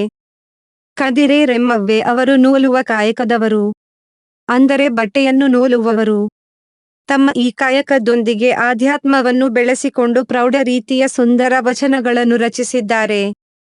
ತಮಗೆ ಜೀವನ ರೂಪಿಸಿಕೊಳ್ಳಲು ಮತ್ತು ಸ್ವತಂತ್ರ ಬದುಕನ್ನು ಕಂಡುಕೊಳ್ಳುವ ಅವಕಾಶ ಕಲ್ಪಿಸಿದ ಶರಣರನ್ನು ಕೃತಜ್ಞತೆಯಿಂದ ಸ್ಮರಿಸುತ್ತಾರೆ. ಸೃಷ್ಟಿ, ಸ್ಥಿತಿ, ಲಯಗಳ ಮೂಲ ಪುರುಷರಾದ ತ್ರಿಮೂರ್ತಿಗಳು ಅಂದರೆ ಬ್ರಹ್ಮ, ವಿಷ್ಣು ಮತ್ತು ಮಹೇಶ್ವರ ಇವರನ್ನು ತನ್ನ ಕಾಯಕದ ದೃಷ್ಟಾಂತಗಳೊಂದಿಗೆ ಅಂತರ್ಗತಗೊಳಿಸಿ ಇವರ ವಚನಗಳು ರಚಿಸಲ್ಪಟ್ಟಿವೆ. ಇವರ ವಚನಗಳ ಅಂಕಿತ ನಾಮ ಗೊಮ್ಮೇಶ್ವರ. ಇವರ ಒಂದು ವಚನ ಹೀಗಿದೆ: ನಾ ತಿರುಗುವರಾಟೆಯ ಕುಳ, ಜಾತಿ ಕೆಳಿರಣ್ಣ ಅಡಿಯ ಹಲಗೆ ಬ್ರಹ್ಮ, ತೋರಣ ವಿಷ್ಣು, ನಿಂದ ಬೊಂಬೆ ಮಹಾರುದ್ರ, ರುದ್ರನ ಬೆಂಬಳಿಯವೆರಡು ಸೂತ್ರಕರ್ಣ, ಅರಿವೆಂಬ ಕಡಿರು ಭಕ್ತಿ ಎಂಬ ಕೈಯಲ್ಲಿ ತಿರುಹಲಾಗಿ ಸುತ್ತಿತ್ತು ನೂಲು, ಕದಿರು ತುಂಬಿತ್ತು, ರಾಟೆ ತಿರುಹಲಾರೆ, ಎನ್ನು ಗಂಡ ಕುಟ್ಟಿಹ ಇನ್ನೆವೆ ಕಡಿರ ರೆಮ್ಮಿಯೊಡೆಯ ಗೊಮ್ಮೇಶ್ವರ. ಇದರ ಅರ್ಥ, ಅವರು ನೂಲುವ ಚರಕದ ವಿವಿಧ ಭಾಗಗಳನ್ನು ತ್ರಿಮೂರ್ತಿಗಳಿಗೆ ಹೋಲಿಸಿ, ರಾಟೆ ತಿರುಗಿಸಲು ಅರಿವು ಅಂದರೆ ಬುದ್ಧಿ ಮತ್ತು ಭಕ್ತಿ ಎಂಬ ಕೈಯಲ್ಲಿ ತಿರುವಿದಾಗ ಕಡಿರೆ ಅಂದರೆ ನೂಲು ತುಂಬುವ ಜಾಗ ತುಂಬುತ್ತದೆ ರೆಮ್ಮಿಯೊಡೆಯ ಗೊಮ್ಮೇಶ್ವರ. ಕನ್ನಡಿ ಕಾಯಕದ ರೇಮವ್ವ. ಈಕೆ ಸಾಮಾನ್ಯ ಜನವರ್ಗದಿಂದ ಬಂದವರು. ಲಿಂಗಾಯತ ಧರ್ಮದಲ್ಲಿ ಇವರಿಗಿದ್ದ ನಿಷ್ಠೆ, ಶ್ರದ್ಧೆ, ನೇರ ನಡೆ ನುಡಿ, ನಿಷ್ಠುರ ಮನೋಭಾವ ಇವರ ವಚನಗಳಲ್ಲಿ ವ್ಯಕ್ತಗೊಂಡಿದೆ. ಕೆಲವೆಡೆ ಅದು ಅಹಂಕಾರಿಗಳ ವರ್ತನೆಯ ವಿಡಂಬನೆ ಅಂದರೆ ಹಾಸ್ಯದ ರೀತಿಯಲ್ಲಿ ನೋಡಿದ್ದಾರೆ. ಇವರ ಅಂಕಿತ ನಾಮ ನಿರಂಗಲಿಂಗ. ಇವರ ಒಂದು ವಚನ ಹೀಗಿದೆ: ಕೈಯಲ್ಲಿ ಕನ್ನಡಿ ಇರಲು ತನ್ನತ್ತ ನೋಡಬಾರದೆ, ಲಿಂಗ ಜಂಗಮದ ಪ್ರಸಾದಕ್ಕೆ ತಪ್ಪಿದಲ್ಲಿ ಕೊಲ್ಲಬಾರದೆ, ಕೊಂದೆಡೆ ಮುಕ್ತಿಯಿಲ್ಲವೆಂಬುವರ ಬಾಯಲ್ಲಿ ಪಡಿಹಾರಣ ಪಾದರಕ್ಷೆಯನೆಕ್ಕುವೆ ಮಂಡಿಗೆಯನೆತ್ತಿರೋ ಭ್ರಷ್ಟ ಜೀವಿಗಳ ಎತ್ತಲಾರದೆಡೆ ಸತ್ತ ಕುಣ್ಣಿನಾಯ ಬಾಲವನಲಗೆಯ ಮುರುಟಿರೋ ಸದ್ಗುರು ಸಂಗ ನಿರಂಗಲಿಂಗದಲ್ಲಿ. ಈ ವಚನದ ಭಾವಾರ್ಥ ಹೇಳಬೇಕೆಂದರೆ ಭ್ರಷ್ಟರಿಗೆ ನಾಲಗೆಗೆ ಕಡಿವಾಣ ಹಾಕಬೇಕು. ಉರಿಲಿಂಗ ಪೆದ್ದಿಗಳ ಪತ್ನಿ ಕಾಳವ್ವೆ. ಈ ದಂಪತಿಗಳು ಮಹಾರಾಷ್ಟ್ರದ ಭಾಗದಿಂದ ಬಂದವರು. ಜೀವನದಲ್ಲಿ ಬಡತನದ ಜೊತೆಗೆ ಕಳ್ಳತನ ಮಾಡುತ್ತಿದ್ದ ಗಂಡನ ಪರಿವರ್ತನೆ, ಆತನಂತರದಲ್ಲಿ ಉರಿಲಿಂಗದೇವರು ಎಂಬ ಗುರುಗಳಿಂದ ದೀಕ್ಷೆ ಪಡೆದು ಶರಣಾಗುವನು. ಇದರಿಂದ ಸಂತಸಗೊಂಡ ಕಾಳವ್ವೆ ತಾನು ಪತಿಯ ಹಾದಿಯಲ್ಲಿ ಮುನ್ನಡೆದಳು. ದೈವಗಳನ್ನು ಒಲಿಸಿಕೊಳ್ಳುವ ನೆಪದಲ್ಲಿ ಪ್ರಾಣಿಗಳನ್ನು ಕೊಲ್ಲುವ ಘೋರ ಕೃತ್ಯವನ್ನು ಮತ್ತು ಜಾತೀಯತೆಯನ್ನು ತನ್ನ ವಚನಗಳ ಮೂಲಕ ಖಂಡಿಸಿ ವ್ರತಾಚರಣೆಗೆ ಹೆಚ್ಚಿನ ಮಹತ್ವವನ್ನು ನೀಡಿದ್ದಾರೆ. ಇವರ ವಚನಗಳ ಅಂಕಿತ ನಾಮ ಉರಿಲಿಂಗಪೆದ್ದಿ. ಇವರ ಒಂದು ವಚನ ಹೀಗಿದೆ: ಕುರಿ ಕೋಳಿ ಕಿರಿಮೀನು ತಿಂಬವರೆಲ್ಲ ಕುಲಜರೆಂದೆಂಬರು, ಶಿವೆಗೆ ಪಂಚಾಮೃತವ ಕರೆವ ಪಶುವ ತಿಂಬವರು ಕೀಳು ಜಾತಿ ಎಂಬರು, ಅವರೆಂತೂ ಕೀಳು ಜಾತಿಯಾದಾರು, ಜಾತಿಗಳೇ ನೀವೇಕೆ ಕೀಳಾದೀರೋ, ಉರಿಲಿಂಗ ಪೆದ್ದಿಗಳ ರಸ ಇದನ್ನೊಲ್ಲನವ್ವ. ಇದರ ಭಾವಾರ್ಥ ಹೀಗೆ ಹೇಳಬಹುದು: ಯಾರನ್ನು ಅವರು ಇನ್ನುವ ಆಹಾರ ಮತ್ತು ಜಾತಿಯಿಂದ ಅಳೆಯಬೇಡಿ, ಅದನ್ನು ಶಿವ ಒಪ್ಪುವುದಿಲ್ಲ. ಮೊಳ್ಳಿಗೆ ಮಹಾದೇವಿ. ಬಸವಣ್ಣನವರ ನಿರ್ಮಲ ವ್ಯಕ್ತಿತ್ವ ಕೇವಲ ಕರ್ನಾಟಕದ ಜನರನ್ನಷ್ಟೇ ಆಕರ್ಷಿಸಲಿಲ್ಲ. ದೇಶದ ಮೂಲೆ ಮೂಲೆಗಳಿಂದ ಬಂದ ಜನರು ಕಲ್ಯಾಣದಲ್ಲಿ ಶರಣ ದೀಕ್ಷೆ ಸ್ವೀಕರಿಸಿದರು. ಅಂತಹವರಲ್ಲಿ ಕಾಶ್ಮೀರದ ದೊರೆ ಮಹಾದೇವ ಅರಸ ಮತ್ತವರ ಪಟ್ಟ ಮಹಿಷಿ ಗಂಗಾದೇವಿ ಪ್ರಮುಖರು. ಇವರುಗಳು ತಮಗಿದ್ದ ರಾಜವೈಭವವನ್ನು ತೊರೆದು ಸಾಮಾನ್ಯರಂತೆ ಕಟ್ಟಿಗೆ ಮಾರುವ ಕಾಯಕವನ್ನು ಕೈಗೆತ್ತಿಕೊಂಡು ಬದುಕು ನಡೆಸಿದವರು. ಇವರು ತಮ್ಮ ಮೂಲ ಹೆಸರನ್ನು ಬದಲಾಯಿಸಿಕೊಂಡರು. ಮಹಾದೇವರಸ ಮೋಳಿಗೆ ಮಾರಯ್ಯನಾದರೆ ಗಂಗಾದೇವಿ ಮೋಳಿಗೆ ಮಹಾದೇವಿಯಾಗುತ್ತಾಳೆ. ಇವರ ವಚನಗಳ ಅಂಕಿತ ನಾಮ ನಿಕ್ಕಳಂಕ ಮಲ್ಲಿಕಾರ್ಜುನಯ್ಯ. ಇವರ ಒಂದು ವಚನ: ಊರ್ವಶಿ ಕರ್ಪೂರವ ತಿಂದು ಎಲ್ಲರಿಗೂ ಮುತ್ತು ಕೊಟ್ಟರೆ ಮೆಚ್ಚುವರಲ್ಲದೆ ಹಂದಿ ಕರ್ಪೂರವ ತಿಂದು ಎಲ್ಲರಿಗೂ ಮುತ್ತು ಕೊಟ್ಟರೆ ಮೆಚ್ಚುವರೇ. ಹುಡು ಎಂದಟ್ಟುವರಲ್ಲದೆ ಮಾಡಿದ ಭಕ್ತಿಗೆ ಕೈಲಾಸಕ್ಕೆ ಹೋಹೆನೆಂಬುದು ಕೈಕೂಲಿ ಇಂತಿ ಉಭಯದಲ್ಲಿ ಲಕ್ಷಿತರಾದವರಿಗೆ ಅದೇ ಲಕ್ಷ್ಯ ಎನ್ನಯ್ಯ ಪ್ರಿಯ ಇಮ್ಮಡಿ ನಿಕ್ಕಳಂಕ ಮಲ್ಲಿಕಾರ್ಜುನಯ್ಯ. ಇದರ ಭಾವಾರ್ಥ: ನಿಜವಾದ ಕಾಯಕ ಮತ್ತು ಭಕ್ತಿ ಇದ್ದಲ್ಲಿ ಮಲ್ಲಿಕಾರ್ಜುನನಿಗೆ ಅದು ಪ್ರಿಯವಾಗುತ್ತದೆ. ಗೊಗ್ಗವ್ವೆ. ಈಕೆ ಬಾಲ್ಯದಿಂದಲೂ ವಿಶಿಷ್ಟ ಶಿವಭಕ್ತೆ. ಇವರ ಜೀವನ ಒಂದು ರೀತಿಯ ಹೋರಾಟದಿಂದ ನಡೆದಿದೆ. ಇವರ ಹೆತ್ತವರು ಇವರ ವಿವಾಹ ಮಾಡುವ ಪ್ರಯತ್ನ ಮಾಡಿದಾಗ ಅದರ ಬಗ್ಗೆ ಆಸಕ್ತಿ ಇರದ ಇವರು ಗೊಗ್ಗಳೇಶ್ವರ ದೇವಾಲಯದಲ್ಲಿ ಅಡಗಿ ಕುಳಿತು ಆ ಸಂದರ್ಭವನ್ನು ತಪ್ಪಿಸಿಕೊಂಡರಂತೆ. ಇವರು ಗೊಗ್ಗಳೇಶ್ವರ ಆಲಯದಲ್ಲಿ ಧೂಪದ ಕಾಯಕ ಮಾಡುತ್ತಿದ್ದರಿಂದ ಇವರನ್ನು ಧೂಪದ ಗೊಗ್ಗವ್ವೆ ಎಂದು ಕರೆಯುವರು. ಇವರ ವಚನಗಳ ಅಂಕಿತ ನಾಮ ನಾಸ್ತಿನಾಥ ಎಂಬುದಾಗಿದೆ. ಇವರದೊಂದು ರಚನೆ ಹೀಗಿದೆ: ಅನಲಕೊಂಡ ಭೋಗಕ್ಕೆ ಪರಿಪ್ರಕಾರವುಂಟೆ, ಶರಧಿಕೊಂಡ ಸಾಗರಕ್ಕೆ ಕುರುಹಿನ ತಳೆಯೇ, ಲಿಂಗ ಮುಟ್ಟಿದ ಅಂಗಕ್ಕೆ ಮತ್ತೆ ಪುಣ್ಯವುಂಟೆ, ಹುಸಿ ನಾಸ್ತಿನಾಥ. ಇದರಲ್ಲಿ ಸೂಚ್ಯವಾಗಿ ಹೇಳಿರುವುದೇನೆಂದರೆ, ದೈವ ಅನುಗ್ರಹ ಒಮ್ಮೆ ಆದರೆ ಅದನ್ನು ಪ್ರಸಾದವಾಗಿ ಸ್ವೀಕರಿಸಬೇಕೇ ಹೊರತು ಮತ್ತೆ ಬೇಡುವುದಲ್ಲ. ಬೊಂಟಾದೇವಿ. ಇವರ ಮೂಲ ಹೆಸರು ನಿಜದೇವಿ. ಇವರೊಬ್ಬ ಶ್ರೇಷ್ಠ ಶಿವಭಕ್ತೆ ಮತ್ತು ದಿಗಂಬರೆ ಆಗಿದ್ದವರು. ಶಿವ ಈ ನಿಷ್ಠಾವಂತ ಶಿವಶರಣೆಯನ್ನು ಪರೀಕ್ಷಿಸಲು ಬಂದು ಇವರಿಗೆ ಒಂದು ಬೊಂತೆ, ಕೌದಿ ಅಂದರೆ ಕಂಬಳಿ ಕೊಟ್ಟು ಇದನ್ನು ಹೊದೆದು ಹೋಗು ಎನ್ನುತ್ತಾನೆ. ಶಿವ ಕೊಟ್ಟ ಕೌದಿಯನ್ನು ಹೊದ್ದವಳನ್ನು ಜನರು ಬೊಂತಾದೇವಿ ಎಂದು ಕರೆದರು. ಈಕೆ ತನ್ನ ವಚನಗಳಲ್ಲಿ ವೇದ, ಪುರಾಣ, ಆಗಮಗಳನ್ನು ತ್ರಿಮೂರ್ತಿಗಳಿಗೆ ಹೋಲಿಸಿದ್ದಾರೆ. ಇವರ ವಚನಗಳ ಅಂಕಿತ ನಾಮ ಬಿಡಾಡಿ. ಅಂತಾಯ್ತು ಇಂತಾಯ್ತು ಎನ್ನಬೇಡ, ಅನಂತ್ ನಿಂತಾತ್ಮನೇಂದರಿಯಯ್ಯ. ಬಿಡಾಡಿ 4 ವೇದ, 18 ಪುರಾಣ, 28 ಆಗಮ. ಇದ ಪ್ರತಿ ಬಿಡಾಡಿ ಶಬ್ದವೇ ಬ್ರಹ್ಮ, ಶಬ್ದವೇ ಸಿದ್ಧ, ಶಬ್ದವೇ ಶುದ್ಧ ಕಾಣಿರೋ ಬಿಡಾಡಿ ಲಿಂಗೇಶ್ವರನಲ್ಲಿ. ಹೀಗೆ ಅದುವರೆಗೂ ರಾಜಾಶ್ರಯದಲ್ಲಿದ್ದ ಪಂಡಿತರಿಗೆ ವಿದ್ವಾಂಸರಿಗೆ ಮಾತ್ರ ಮೀಸಲೆಂಬಂತೆ ಇದ್ದ ಕನ್ನಡ ಸಾಹಿತ್ಯಕ್ಕೆ ಅನುಭವಗಳ ಅಗರವಾಗಿದ್ದ ಶ್ರೀ ಸಾಮಾನ್ಯರು ಕಾವ್ಯ ಸೃಷ್ಟಿಸಿದರು. ಹೆಣ್ಣಿನ ಬಗೆಗಿದ್ದ ಪೂರ್ವಾಗ್ರಹ ಪೀಡಿತ ದೃಷ್ಟಿ ದೋಷವನ್ನು ನಿವಾರಿಸಿದ ಕೀರ್ತಿ ವಚನಕಾರರಿಗೆ ಸಲ್ಲುತ್ತದೆ. ಆ ಕಾಲದ ವಚನಗಾರ್ತಿಯರಂತೆ ಕೊಡುಗೆ ಇತ್ತವರನ್ನು ಹಿಂದಿನ ಯಾವ ಶತಮಾನದಲ್ಲೂ ಕಂಡಿರಲಿಲ್ಲ ಎನ್ನುತ್ತದೆ ಇತಿಹಾಸ. ವಚನಗಾರ್ತಿಯರೆಂದರೆ ಮೊದಲಿಗೆ ಎಲ್ಲರೂ ಹೇಳುವುದು ಅಕ್ಕ ಮಹಾದೇವಿ ಮತ್ತು ಮುಕ್ತಾಯಕ್ಕ. ಇದೇ ಕಾಲದಲ್ಲಿ ಅಸಂಖ್ಯ ಶರಣೆಯರು ಹಲವು ವಚನಗಳನ್ನು ರಚಿಸಿದ್ದಾರೆ. ಅವುಗಳಲ್ಲಿ ಕೆಲವರ ವಚನಗಳು ಮಾತ್ರ ಬೆಳಕಿಗೆ ಬಂದಿರುತ್ತವೆ. ಅಂದಿನ ಸಮಾಜದ ಎಲ್ಲ ಕಟ್ಟುಪಾಡುಗಳನ್ನು ಮೀರಿ ನಿಂತವರು ಈ ವಚನಗಾರ್ತಿಯರು. ವಚನಗಳು ಉಪನಿಷತ್ತುಗಳಾದರೆ ವಚನಕಾರರು ಮತ್ತು ವಚನಗಾರ್ತಿಯರು ರಸಋಷಿಗಳಂತೆ ಎನ್ನುತ್ತಾರೆ ವಿದ್ವಾಂಸ ಎಂ. ಆರ್. ಶ್ರೀನಿವಾಸ ಮೂರ್ತಿಯವರು. ಅವರುಗಳ ಅಂದಿನ ಮನೋಧರ್ಮ ಎಲ್ಲ ಕಾಲಕ್ಕೂ ಮಾದರಿಯಾಗುತ್ತದೆ. ಅಂತಹದು ಮತ್ತೆ ಮತ್ತೆ ಬೆಳೆಯಬೇಕು. 4 ಸಂಸ್ಕೃತಿ ಹೋಳಿ ಹಬ್ಬದ ವಿಶೇಷತೆಗಳು. ಬಣ್ಣಗಳ ಹಬ್ಬ ಹೋಳಿ ಹಬ್ಬ. ಉಲ್ಲಾಸ ತರುವ ಬಣ್ಣಗಳ ಎರಚಾಟದ ಮನೋರಂಜನೆಯ ನಂತರ ಸ್ನಾನ ಮಾಡಿ ದೇವರ ಪೂಜೆ ನೆರವೇರಿಸುವುದು ಹೋಳಿ ಹಬ್ಬದ ವಿಶೇಷ. ವಿವಿಧ ಬಣ್ಣಗಳ ಒಕ್ಕುಳಿ ಹಾರಿಸಿ ಇಡೀ ವರ್ಷ ಸಂತೋಷದ ಕೊಡಿಯೇ ಹರಿಯಲಿ ಎಂದು ಹಾರೈಸುವ ರಂಗಿನ ಹಬ್ಬ ಇದು. ಮೋಜು ತರುವ ಹರ್ಷದ ಹಬ್ಬ. ಶಿವನ ಹಣೆಗಣ್ಣಿನಿಂದ ಸುಟ್ಟು ಹೋದ ಕಾಮಣ್ಣನ ಕಥೆಯನ್ನು ಶಿವಪುರಾಣ ತಿಳಿಸುತ್ತದೆ. ಅಲ್ಲದೆ ಸ್ಕಂದ ಪುರಾಣ, ಕಾಳಿದಾಸನ ಕುಮಾರ ಸಂಭವ, ಹರಿಹರನ ಗಿರಿಜಾ ಕಲ್ಯಾಣ, ವಚನ ಸಾಹಿತ್ಯ, ದಾಸ ಸಾಹಿತ್ಯಗಳಲ್ಲಿಯೂ ಹೋಳಿ ಹಬ್ಬದ ಬಗ್ಗೆ ಸಾಕಷ್ಟು ಮಾಹಿತಿಗಳು ದೊರಕುತ್ತವೆ. ಪುರಾಣಗಳಲ್ಲಿ, ಪ್ರಾದೇಶಿಕ ಜಾನಪದ ಕಥೆಗಳಲ್ಲಿ ದೊರಕುವಂತೆ ಈ ಹಬ್ಬದ ದಿನಕ್ಕೆ 3 ವಿಶೇಷತೆಗಳಿವೆ. ಫಾಲ್ಗುಣ ಹುಣ್ಣಿಮೆಯ ವೇಳೆಗೆ ಗಿಡ ಮರಗಳು ಚಿಗುರಿ ಹೂಗೊಂಚಲು ಮೂಡಿ ಹಸಿರಿನಿಂದ ಕಂಗೊಳಿಸುತ್ತಿರುತ್ತವೆ. ಇದು ವಸಂತನನ್ನು ಸ್ವಾಗತಿಸುವ ಮುನ್ಸೂಚನೆ ಕೂಡ. ಈ ಸಮಯ ರಾಜ ಮಹಾರಾಜರು ಕೌಮುದಿ ಮಹೋತ್ಸವ ಆಚರಿಸುತ್ತಿದ್ದರು. ಇದು ಶೃಂಗಾರ ರಸಕ್ಕೆ ಪೂರಕ ಕೂಡ.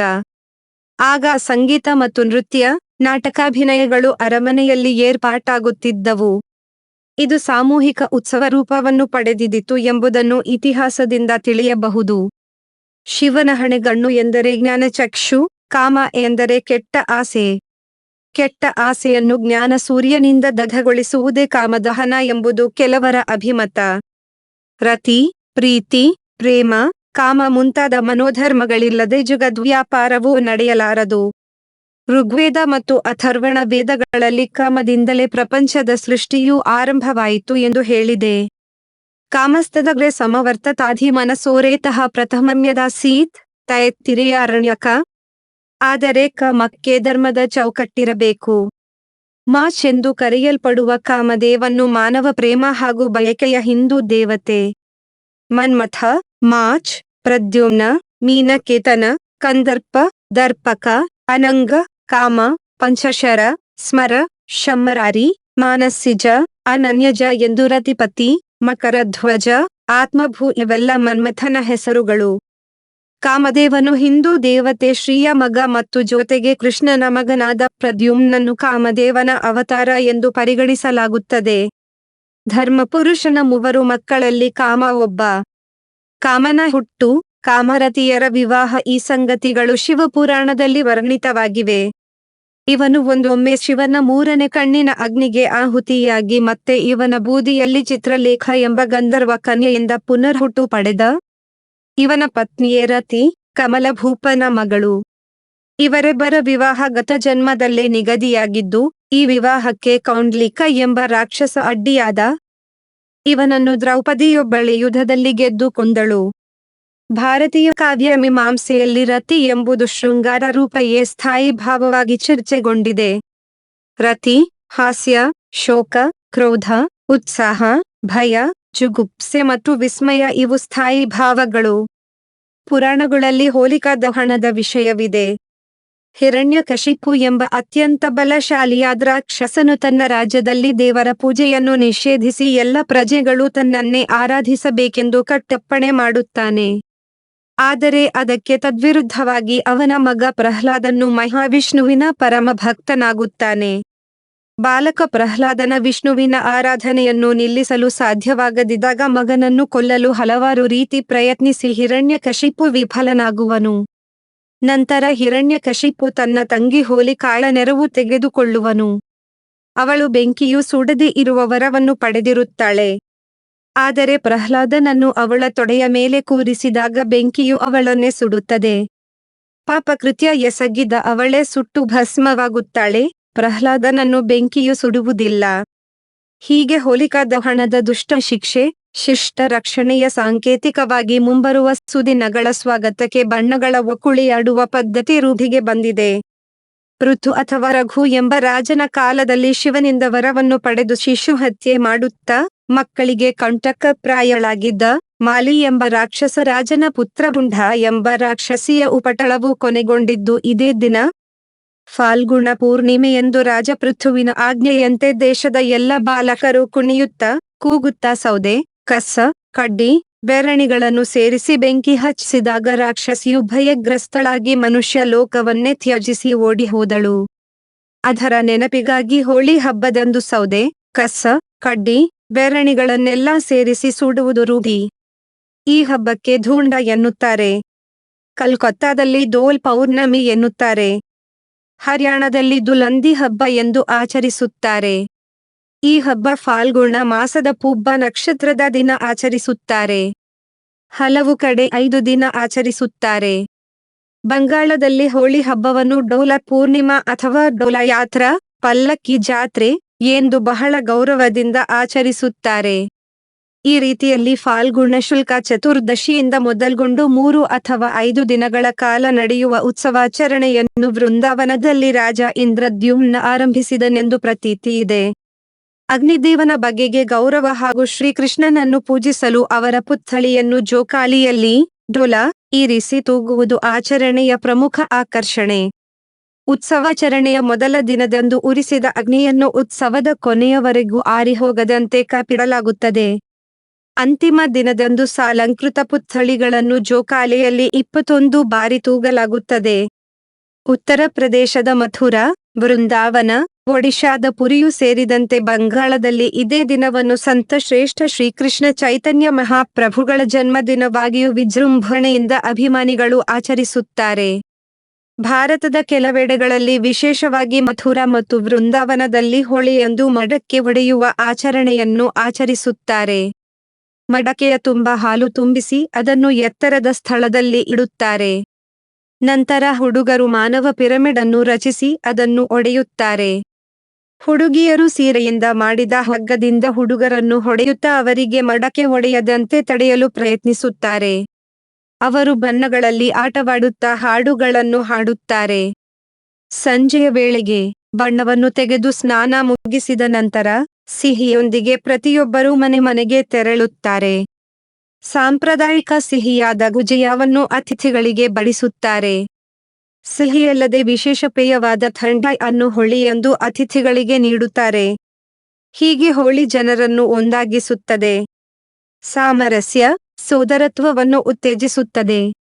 ಭಾರತೀಯ ಜನಪದ ಸಂಸ್ಕೃತಿಯಲ್ಲಿ ಹೋಳಿ ಹಬ್ಬವು ಫಾಲ್ಗುಣ ಶುಲ್ಕ ಚೌತಿಯಂದು ಆಚರಿಸಲ್ಪಡುತ್ತದೆ. ಹೋಳಿ ಹಬ್ಬ ಜನರಲ್ಲಿ ಸಡಗರ, ಸಂತೋಷ ತರಿಸುತ್ತದೆ.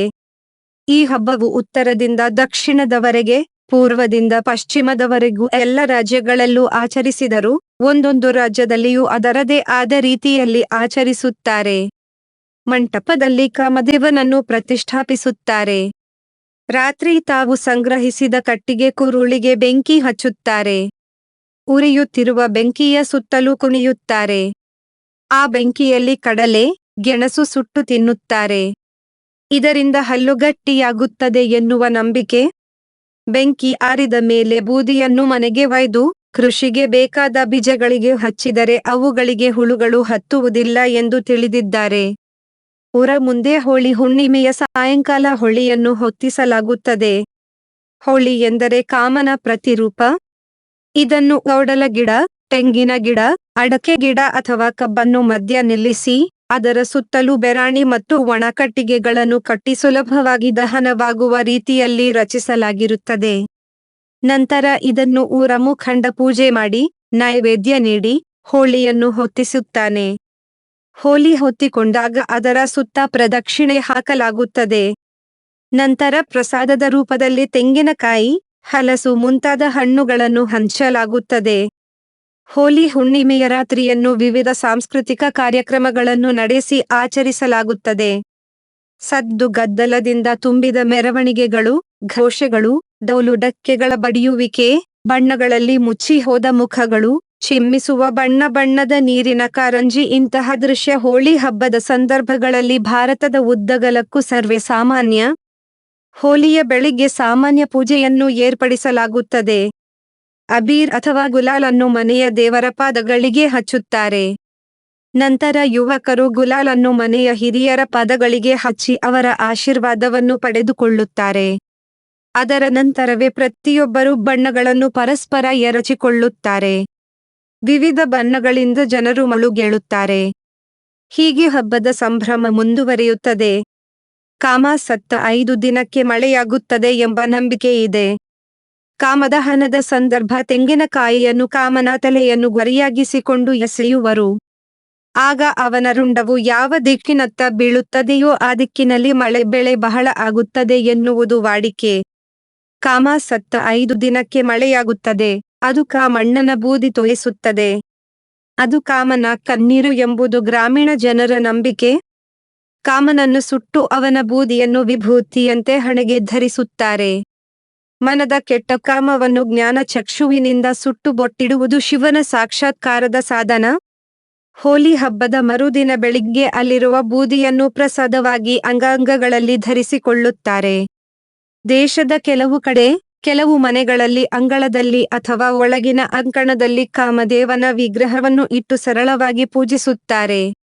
ಅನಂತರ ಮಾವಿನ ಚಿಗುರು ಹಾಗೂ ತೇಯದ ಶ್ರೀಗಂಧವನ್ನು ಪ್ರಸಾದವಾಗಿ ಸೇವಿಸುವ ಪದ್ಧತಿಯಿದೆ. ಎಲ್ಲರೂ ಒಟ್ಟುಗೂಡಿ ದೀಪೋತ್ಸವವನ್ನು ಮಾಡಿ ಆ ದೀಪಗಳ ಮುಂದೆ ತಮ್ಮ ತಪ್ಪುಗಳನ್ನು ಕ್ಷಮಿಸುವಂತೆ ಭಗವಂತನಲ್ಲಿ ಪ್ರಾರ್ಥಿಸುವ ಕ್ರಮವಿದೆ. ಈ ಹಬ್ಬವನ್ನು ಇಡೀ ಭಾರತದಲ್ಲಿ ಮಾತ್ರವಲ್ಲದೆ ನೇಪಾಳ, ಬಾರ್ಸಿಲೋನಾ, ಮಾರಿಷಸ್, ಫಿಜಿ, ಗಾನಾ, ಫಿಲಿಪೈನ್ಸ್, ಅಮೆರಿಕ ಮತ್ತು ಯುಕೆ ದೇಶಗಳಲ್ಲೂ ಹಿಂದೂಗಳು ಆಚರಿಸುತ್ತಾರೆ. ಹೋಲಿಯು ಬಣ್ಣಗಳ ಹಬ್ಬ. ನೈಸರ್ಗಿಕವಾದ ಬಣ್ಣಗಳನ್ನು ಬಳಸದಿದ್ದರೆ ತ್ವಚೆಗೆ ಹಾನಿಯಾಗುತ್ತದೆ. ಹಿಂದಿನ ಕಾಲದಲ್ಲಾದರೆ ಮನೆಯಲ್ಲಿಯೇ ಬಣ್ಣಗಳನ್ನು ನೈಸರ್ಗಿಕವಾಗಿ ತಯಾರಿಸುತ್ತಿದ್ದರು. ಇದರಿಂದ ತ್ವಚೆಗೆ ಹಾನಿಯಾಗುತ್ತಿರಲಿಲ್ಲ. ಆದರೆ ಕಾಲ ಬದಲಾದಂತೆ ಬ್ರೋಮೈಡ್ ಮುಂತಾದ ರಾಸಾಯನಿಕಗಳಿಂದ ಬಣ್ಣ ತಯಾರಿಸುತ್ತಿರುವುದರಿಂದ ಅಲರ್ಜಿ, ಕಣ್ಣು, ಶ್ವಾಸಕೋಶ ಮುಂತಾದವುಗಳಿಗೆ ಹಾನಿಯಾಗುತ್ತದೆ. ಆದ್ದರಿಂದ ಹೋಳಿ ಹಬ್ಬ ಆಚರಿಸುವವರು ತಮ್ಮ ತ್ವಚೆಗೆ ಹಾನಿಯಾಗದಂತಹ ನೈಸರ್ಗಿಕ ಬಣ್ಣಗಳನ್ನೇ ಬಳಸಿ ಸುರಕ್ಷಿತ ಹೋಳಿ ಆಚರಿಸಿ. 5 ಆಚರಣೆ ಚೀನೀಯರ ಹೊಸ ವರ್ಷ ಗೊಂಗ್ಜಿ ಫಾಚೈ. ಚೀನೀಯರ ಸಾಂಪ್ರದಾಯಿಕ ಹೊಸ ವರ್ಷಾಚರಣೆ ಕಳೆಗಟ್ಟಿದೆ. ಶುಭವನ್ನು ಅರಸಿ ಹಾರೈಸುವ ಈ ಸಂಭ್ರಮ ಹಲವು ದಿನಗಳ ಉತ್ಸವದಂತೆ ಕಂಗೊಳಿಸುವುದು ಸ್ವಪ್ನ ಲೋಕವೇ ಧರೆಗಿಳಿದು ಬಂದಂತೆ ಕಾಣಿಸುತ್ತದೆ. ಚೀನೀ ಭಾಷೆಯಲ್ಲಿ ಗೊಂಗ್ಜಿ ಫಾಚೈ ಎಂದರೆ ಹೊಸ ವರ್ಷದ ಶುಭಾಶಯ. ಹೊಸ ವರ್ಷವು ಸುಖ ಸಮೃದ್ಧಿಗಳನ್ನು ತರಲಿ ಎನ್ನುವ ಆಕಾಂಕ್ಷೆ. ಒಂದು ರೀತಿಯಲ್ಲಿ ಹಿಂದೂಗಳಿಗೆ ಯುಗಾದಿ ಪಾಡ್ಯ ಇದ್ದಂತೆ, ಸಿಖ್ಖರಿಗೆ ಬೈಸಾಖಿ ಇದ್ದಂತೆ, ಕ್ರೈಸ್ತರಿಗೆ 1 ಜನವರಿ ರಂತೆ. ಚೀನಿಯರ ನವವರ್ಷದ ಮೊದಲ ದಿನವನ್ನು ಈ ವರ್ಷ ಚೀನಾ ದೇಶ, ಮಲೇಷಿಯಾ, ಸಿಂಗಪುರ, ಹಾಂಗ್ಕಾಂಗ್ ಮಾತ್ರವಲ್ಲದೆ ಜಗತ್ತಿನಾದ್ಯಂತ ನೆಲೆಸಿರುವ ಚೀನೀ ಸಮುದಾಯಗಳಲ್ಲಿ 17 ಫೆಬ್ರವರಿ ರಂದು ಹೊಸ ದಿನವನ್ನು ಸಂಭ್ರಮದಿಂದ ಆಚರಿಸಿದರು. ಆ ಖುಷಿ ಒಂದು ದಿನಕ್ಕೆ ಮುಗಿಯುವಂತಹದ್ದಲ್ಲ. ಮುಂದಿನ 15 ದಿನಗಳವರೆಗೆ ಸಡಗರ ಮುಂದುವರಿಯುತ್ತದೆ. ಈ ಹಬ್ಬವನ್ನು ವಸಂತೋತ್ಸವದ ಆಚರಣೆ ಎಂದು ಕರೆಯುತ್ತಾರೆ. ಉಳಿದೆಲ್ಲ ಹಬ್ಬಗಳಿಗಿಂತ ಚೀನೀಯರಿಗೆ ಅತ್ಯಂತ ಮಹತ್ವದ ದೊಡ್ಡ ಹಬ್ಬ ಇದು. ಪ್ರಾಣಿ, ಪಕ್ಷಿಗಳ ಚಿಹ್ನೆಗಳುಳ್ಳ 12 ವರ್ಷಗಳ ಚಕ್ರವು ತಿರುಗಿದಂತೆ ಒಂದೊಂದು ಪಕ್ಷಿ, ಪ್ರಾಣಿ ಆಯಾ ವರ್ಷದ ಶುಭದ ಚಿಹ್ನೆಯಾಗಿ ಬರುತ್ತವೆ. 2026ರ ಶುಭ ಚಿಹ್ನೆ ಕುದುರೆಯಾಗಿರುತ್ತದೆ ಎನ್ನುವುದು ನಂಬಿಕೆ. ಪ್ರಪಂಚದಾದ್ಯಂತದ ಚೀನೀ ಸಮುದಾಯಗಳಲ್ಲಿ ಸಾಮಾನ್ಯವಾಗಿ ಹೊಸ ವರ್ಷವನ್ನು ಸ್ವಾಗತಿಸುವ ತಯಾರಿ 3 ವಾರಗಳ ಮುಂಚೆಯೇ ಆರಂಭವಾಗುತ್ತದೆ. ಮನೆಗಳಲ್ಲಿ, ಬೀದಿಗಳಲ್ಲಿ ವರ್ಣಮಯ ವಾತಾವರಣ ತುಂಬಿ ತುಳುಕುತ್ತಿರುವಂತೆ ಭಾಸವಾಗುತ್ತದೆ. ಹಬ್ಬಕ್ಕೆ ಬೇಕಾಗುವ ಅಗತ್ಯ ವಸ್ತುಗಳ ಮಾರಾಟ ಭರಾಟೆಯಿಂದ ನಡೆಯುತ್ತದೆ. ಮನೆ, ಅಂಗಡಿಗಳು, ಉಪಹಾರ ಗೃಹಗಳು, ಕಚೇರಿಗಳ ಬಾಗಿಲಿನ 2 ಬದಿಗಳಲ್ಲಿ ಪುಟಾಣಿ ಕಿತ್ತಳೆ ಹಣ್ಣು ಸುರಿದ ಗಿಡಗಳನ್ನು ಇಡಲಾಗುತ್ತದೆ. ಈ ಗಿಡಗಳು ಸಮೃದ್ಧಿ ಮತ್ತು ಸಂತೋಷದ ಸೂಚಕ ಎನ್ನಲಾಗುತ್ತದೆ. ಚೀನೀಯರ ಜನಸಂಖ್ಯೆ ಗಣನೀಯವಾಗಿರುವ ನಗರಗಳಲ್ಲಿ, ವಸತಿ ಸಂಕೀರ್ಣಗಳಲ್ಲಿ ಮತ್ತು ವ್ಯಾಪಾರಿ ಮಳಿಗೆಗಳಲ್ಲಿ ಅಪ್ರತಿಮ ಕೌಶಲ ಹಾಗೂ ಕಲಾತ್ಮಕ ಸಾಂಪ್ರದಾಯಿಕ ಸಿಂಹದ ನೃತ್ಯ ಮತ್ತು ಡ್ರ್ಯಾಗನ್ ನೃತ್ಯಗಳನ್ನು ಪ್ರದರ್ಶಿಸುತ್ತಾರೆ. ಈ ನೃತ್ಯ ಹೊಸ ವರ್ಷದುದ್ದಕ್ಕೂ ಅದೃಷ್ಟ ಮತ್ತು ಸಮೃದ್ಧಿ ತರುತ್ತದೆ ಎಂಬುದು ಚೀನೀಯರಲ್ಲಿ ತಲತಲಾಂತರಗಳಿಂದ ಬಂದ ನಂಬಿಕೆ. ಈ ನೃತ್ಯಕ್ಕೆ ಹಿಮ್ಮೇಳದಂತೆ ಬಾರಿಸುವ ವಿಶೇಷ ತಾಳಮದ್ದಳೆ ಮತ್ತು ಕಂಸಾಳೆಗಳಿಂದ ಒಡಗೂಡಿದ ವಿಶಿಷ್ಟ ಸಂಗೀತ ಇರುತ್ತದೆ. ಇದು ಕೆಟ್ಟ ಶಕುನ, ದೆವ್ವಭೂತಗಳ ಕಾಟ ಮತ್ತು ಸಂಭಾವ್ಯ ದುರದೃಷ್ಟಗಳನ್ನು ಹೊಡೆದೋಡಿಸುತ್ತದೆ ಎನ್ನುವ ಪ್ರತೀತಿ ಇದೆ. ಸಿಂಗ್ಪುರ, ಮಲೇಷಿಯಾದ ನಗರಗಳಲ್ಲಿನ ಚೈನಾ ಟೌನ್ ಹೊಸ ವರ್ಷದ ಸ್ವಾಗತಕ್ಕಾಗಿ ವರ್ಣರಂಜಿತ ಬೆಳಕಿನಿಂದ ಅಲಂಕಾರಗೊಂಡಿರುತ್ತದೆ. ಚೀನಾದಲ್ಲಂತೂ ಪ್ರತಿ ಹಳ್ಳಿ, ನಗರವು ಹೊಸ ವರ್ಷವನ್ನು ಸ್ವಾಗತಿಸಲು ಕೆಂಪು ಬಣ್ಣದ ಉಡುಗೆಯನ್ನು ತೊಟ್ಟು ಸಿಂಗಾರಗೊಂಡ ನವವಧುವಿನಂತೆ ತೋರುತ್ತದೆ.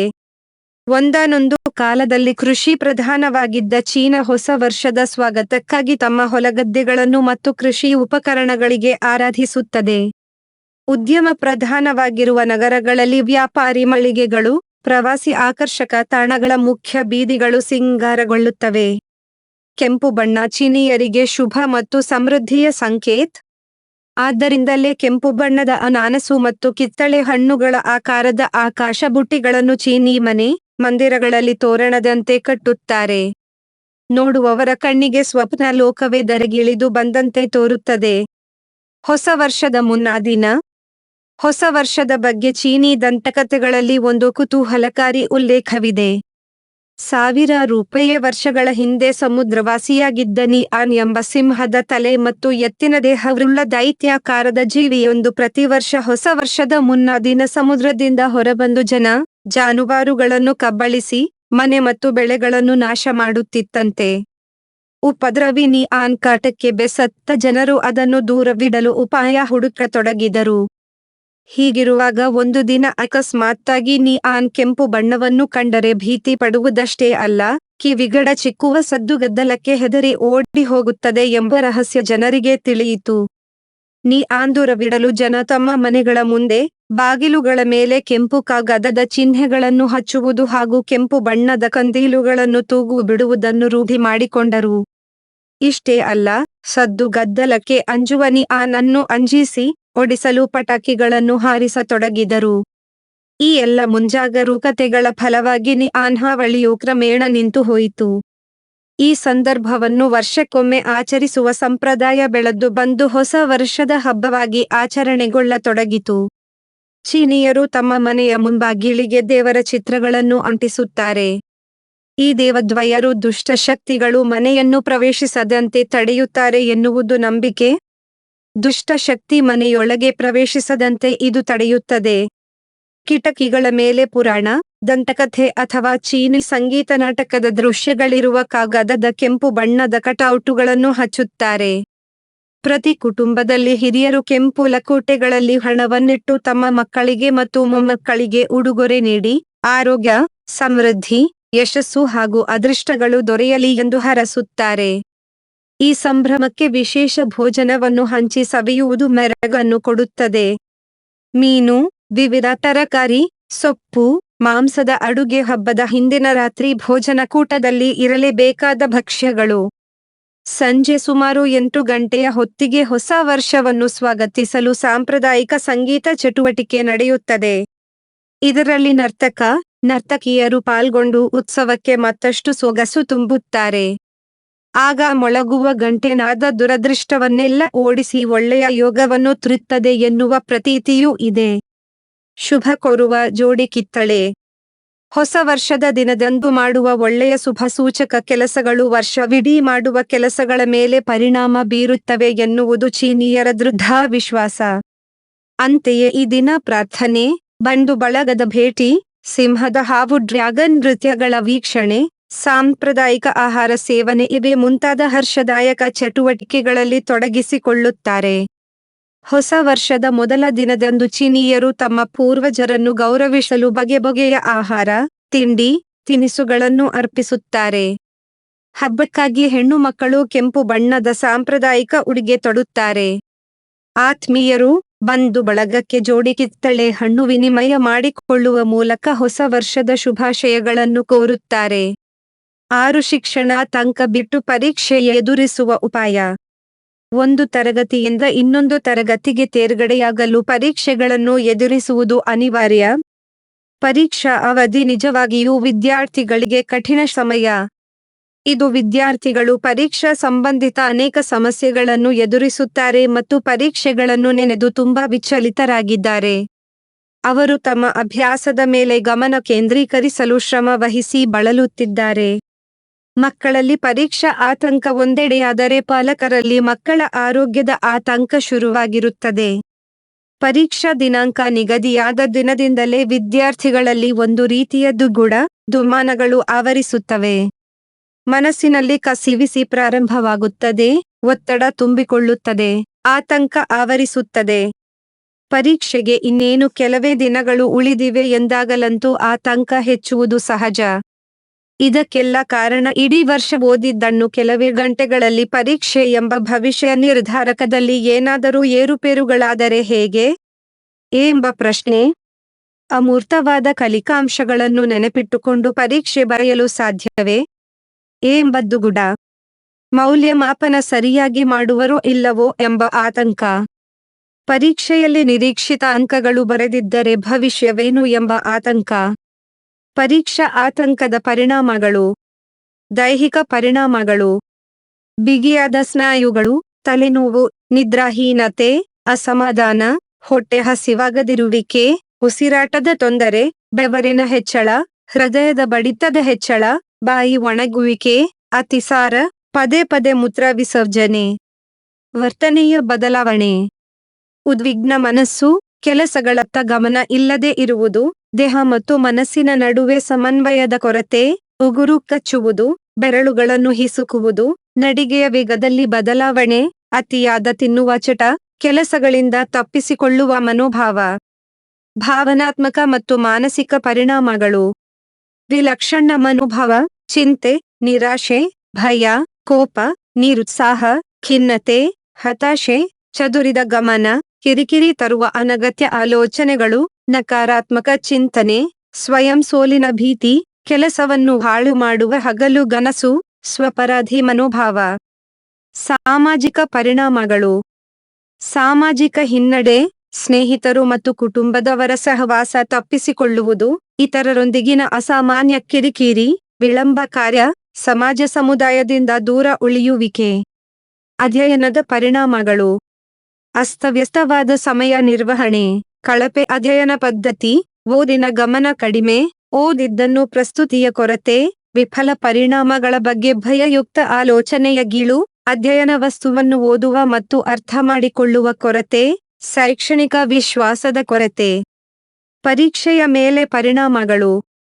ಉತ್ತರಗಳತ್ತ ಚಿತ್ತ ಸಂಗ್ರಹದ ಕೊರತೆ, ಪ್ರಮುಖ ಪರಿಕಲ್ಪನೆ ಕೀವರ್ಡ್ ಅಥವಾ ಪ್ರಥಮಾಕ್ಷರಗಳನ್ನು ಮರೆಯುವಿಕೆ, ಪರೀಕ್ಷಾ ಪ್ರಶ್ನೆಗಳನ್ನು ಅರ್ಥ ಮಾಡಿಕೊಳ್ಳುವಲ್ಲಿ ವಿಫಲ, ಗೊತ್ತಿದ್ದ ಉತ್ತರಗಳನ್ನು ಮರೆಯುವಿಕೆ, ಪರೀಕ್ಷೆಯ ನಂತರ ಪುನಃ ಎಲ್ಲವೂ ನೆನಪಾಗುವಿಕೆ. ಪರೀಕ್ಷಾ ಆತಂಕ ಕಡಿಮೆ ಮಾಡುವ ತಂತ್ರಗಳು. ಪರಿಣಾಮಕಾರಿ ಅಧ್ಯಯನ. ಯೋಜಿತ ಅಧ್ಯಯನ ನಡೆಸಲು ಮಾರ್ಗದರ್ಶನ ನೀಡಿ. 50 ನಿಮಿಷಗಳವರೆಗೆ ನಿರ್ದಿಷ್ಟ ವಿಷಯವನ್ನು ಅಧ್ಯಯನ ಮಾಡಿ, 10 ನಿಮಿಷಗಳ ವಿರಾಮ ಪಡೆದು ಪುನಃ 50 ನಿಮಿಷಗಳಿಗೆ ಇನ್ನೊಂದು ವಿಷಯ ಅಧ್ಯಯನ ಮಾಡಿ. ಪರೀಕ್ಷೆಯ ದಿನಗಳಲ್ಲಿ ತಡರಾತ್ರಿವರೆಗೆ ಅಧ್ಯಯನಕ್ಕೆ ಬ್ರೇಕ್ ಹಾಕಿ. ಆರೋಗ್ಯಕರ ಜೀವನ ಶೈಲಿ. ಭಾವನೆಗಳು ಅಧಿಕ ಅಥವಾ ಕೆಲ ಹಂತದಲ್ಲಿದ್ದಾಗ ಆತಂಕ ಹೆಚ್ಚುತ್ತದೆ. ಆದ್ದರಿಂದ ಅತಿಯಾದ ಭಾವನೆಗಳಿಗೆ ಬ್ರೇಕ್ ಹಾಕಿ. ಸ್ವಾವಲಂಬಿತನವು ದೈಹಿಕ ಮತ್ತು ಮಾನಸಿಕ ಆರೋಗ್ಯದ ಮೇಲೆ ಪರಿಣಾಮ ಬೀರುತ್ತದೆ. ಆದ್ದರಿಂದ ದೇಹಕ್ಕೆ ಮತ್ತು ಮನಸ್ಸಿಗೆ ವ್ಯಾಯಾಮ ಅಗತ್ಯ. ಸಮತೋಲಿತ ಜೀವನ ಶೈಲಿ, ಧನಾತ್ಮಕ ಚಿಂತನೆ ಮತ್ತು ನಂಬಿಕೆಗಳು, ನಿಯಮಿತ ನಿದ್ರಾ ಪದ್ಧತಿ ರೂಢಿಸಿಕೊಳ್ಳಿ. ನಿಖರ ಮಾಹಿತಿ ನೀಡಿ. ಅಧ್ಯಯನ ಸಾಮಗ್ರಿ ಎಲ್ಲ ಮಾಹಿತಿ ಒಳಗೊಂಡಿರುವ ಬಗ್ಗೆ ಖಚಿತತೆ ಇರಲಿ. ಆದಷ್ಟು ಪಠ್ಯವಸ್ತುವನ್ನೇ ಅಧ್ಯಯನ ಮಾಡಿ. ಅಧ್ಯಯನ ಕೋರ್ಸ್ನ ಚೌಕಟ್ಟನ್ನು ಮೀರದಿರಲಿ. ಬೋಧಕರ ಕಾರ್ಯವಿಧಾನವನ್ನು ಅರ್ಥ ಮಾಡಿಕೊಳ್ಳಿ. ಪ್ರಶ್ನೆ ಪತ್ರಿಕೆಯ ಸ್ವರೂಪ ತಿಳಿದಿರಲಿ. ಪರಿಕಲ್ಪನೆ ಅರ್ಥವಾಗದಿದ್ದರೆ ಶಿಕ್ಷಕರನ್ನು ಇನ್ನೊಮ್ಮೆ ವಿವರಿಸಲು ತಿಳಿಸಿ. ಪರೀಕ್ಷೆಗೂ ಮುಂಚೆ ಪರೀಕ್ಷಾ ಕೇಂದ್ರ ಪ್ರಾರಂಭವಾಗುವ ವೇಳೆ, ನಿಗದಿಪಡಿಸಿದ ವೇಳೆ, ಅಂಕಗಳ ಬಗ್ಗೆ, ಪರೀಕ್ಷಾ ವಿಧಾನದ ಬಗ್ಗೆ ಅಂದರೆ ವಸ್ತುನಿಷ್ಠ ಕಿರು ಉತ್ತರ ಪ್ರಬಂಧ ಮಾದರಿ ಮುಂತಾದ ಬಗ್ಗೆ ನಿಖರತೆ ಇರಲಿ. ಪರೀಕ್ಷಾ ಕೇಂದ್ರಕ್ಕೆ ಕೊಂಡೊಯ್ಯಬಹುದಾದ ಪರಿಕರಗಳು ಅಂದರೆ ಪ್ರವೇಶ ಪತ್ರ, ಜ್ಯಾಮಿತಿ ಸೆಟ್, ಪೆನ್, ಪೆನ್ಸಿಲ್, ಇತರೆ ವಸ್ತುಗಳ ಬಗ್ಗೆ ತಿಳಿಯಿರಿ. ಪರೀಕ್ಷಾ ಸಿದ್ಧತೆ. ಪಠ್ಯಪುಸ್ತಕ ಅಥವಾ ಮಾರ್ಗದರ್ಶಿನಲ್ಲಿಯ ಪ್ರಶ್ನೆ ಪತ್ರಿಕೆ ಮಾದರಿಯಂತೆ ಅಭ್ಯಾಸ ಮಾಡಿ. ಈ ಬಗ್ಗೆ ಬೋಧಕರಿಂದ ಸಲಹೆ ಪಡೆಯಿರಿ. ಪರೀಕ್ಷೆಯ ಹಿಂದಿನ ದಿನ ಸಾಕಷ್ಟು ನಿದ್ರೆ ಮಾಡಿ. ಗೊಂದಲಗಳಿಂದ ದೂರವಿರಿ. ಅಗತ್ಯ ಸಾಮಗ್ರಿಗಳನ್ನು ಮಾತ್ರ ಪರೀಕ್ಷಾ ಕೇಂದ್ರಕ್ಕೆ ಕೊಂಡೊಯ್ಯಿರಿ. ಪರೀಕ್ಷೆಯಲ್ಲಿ ಸಮಯದ ಮೇಲ್ವಿಚಾರಣೆಗಾಗಿ ಕೈಗಡಿಯಾರ ಇರಲಿ. ಹವಾಮಾನಕ್ಕೆ ಅನುಕೂಲವಾದ ಬಟ್ಟೆ ಧರಿಸಿ. ಆತ್ಮವಿಶ್ವಾಸವನ್ನು ಕುಗ್ಗಿಸುವ ಘಟನೆಗಳಿಂದ ದೂರವಿರಿ. ತರ್ಕಬದ್ಧ ಆಲೋಚನೆ ಇರಲಿ. ಆತಂಕ ಕಡಿಮೆ ಮಾಡಲು ಪರೀಕ್ಷಾ ತಂತ್ರಗಳು ಸಹಾಯ ಮಾಡುತ್ತವೆ. ಪರೀಕ್ಷೆಯ ಕುರಿತ ವಾಸ್ತವ ನಂಬಿಕೆಗಳಿರಲಿ. ಋಣಾತ್ಮಕತೆಯನ್ನು ಧನಾತ್ಮಕವಾಗಿ ಸ್ವೀಕರಿಸಿ. ನಿಮ್ಮ ಸಾಮರ್ಥ್ಯಗಳ ಮೇಲೆ ನಂಬಿಕೆಗಳಿರಲಿ. ಪರೀಕ್ಷಾ ನಂತರದ ಅಂಕಗಳ ಬಗ್ಗೆ ಹೆಚ್ಚು ತಲೆ ಕೆಡಿಸಿಕೊಳ್ಳಬೇಡಿ. ಬದಲಿಗೆ ಹೆಚ್ಚಿನ ಅಂಕ ಗಳಿಸುವ ಸಾಧನೆಯ ಹಾದಿಯಲ್ಲಿ ನಡೆಯಲು ಪ್ಲಾನ್ ಮಾಡಿ.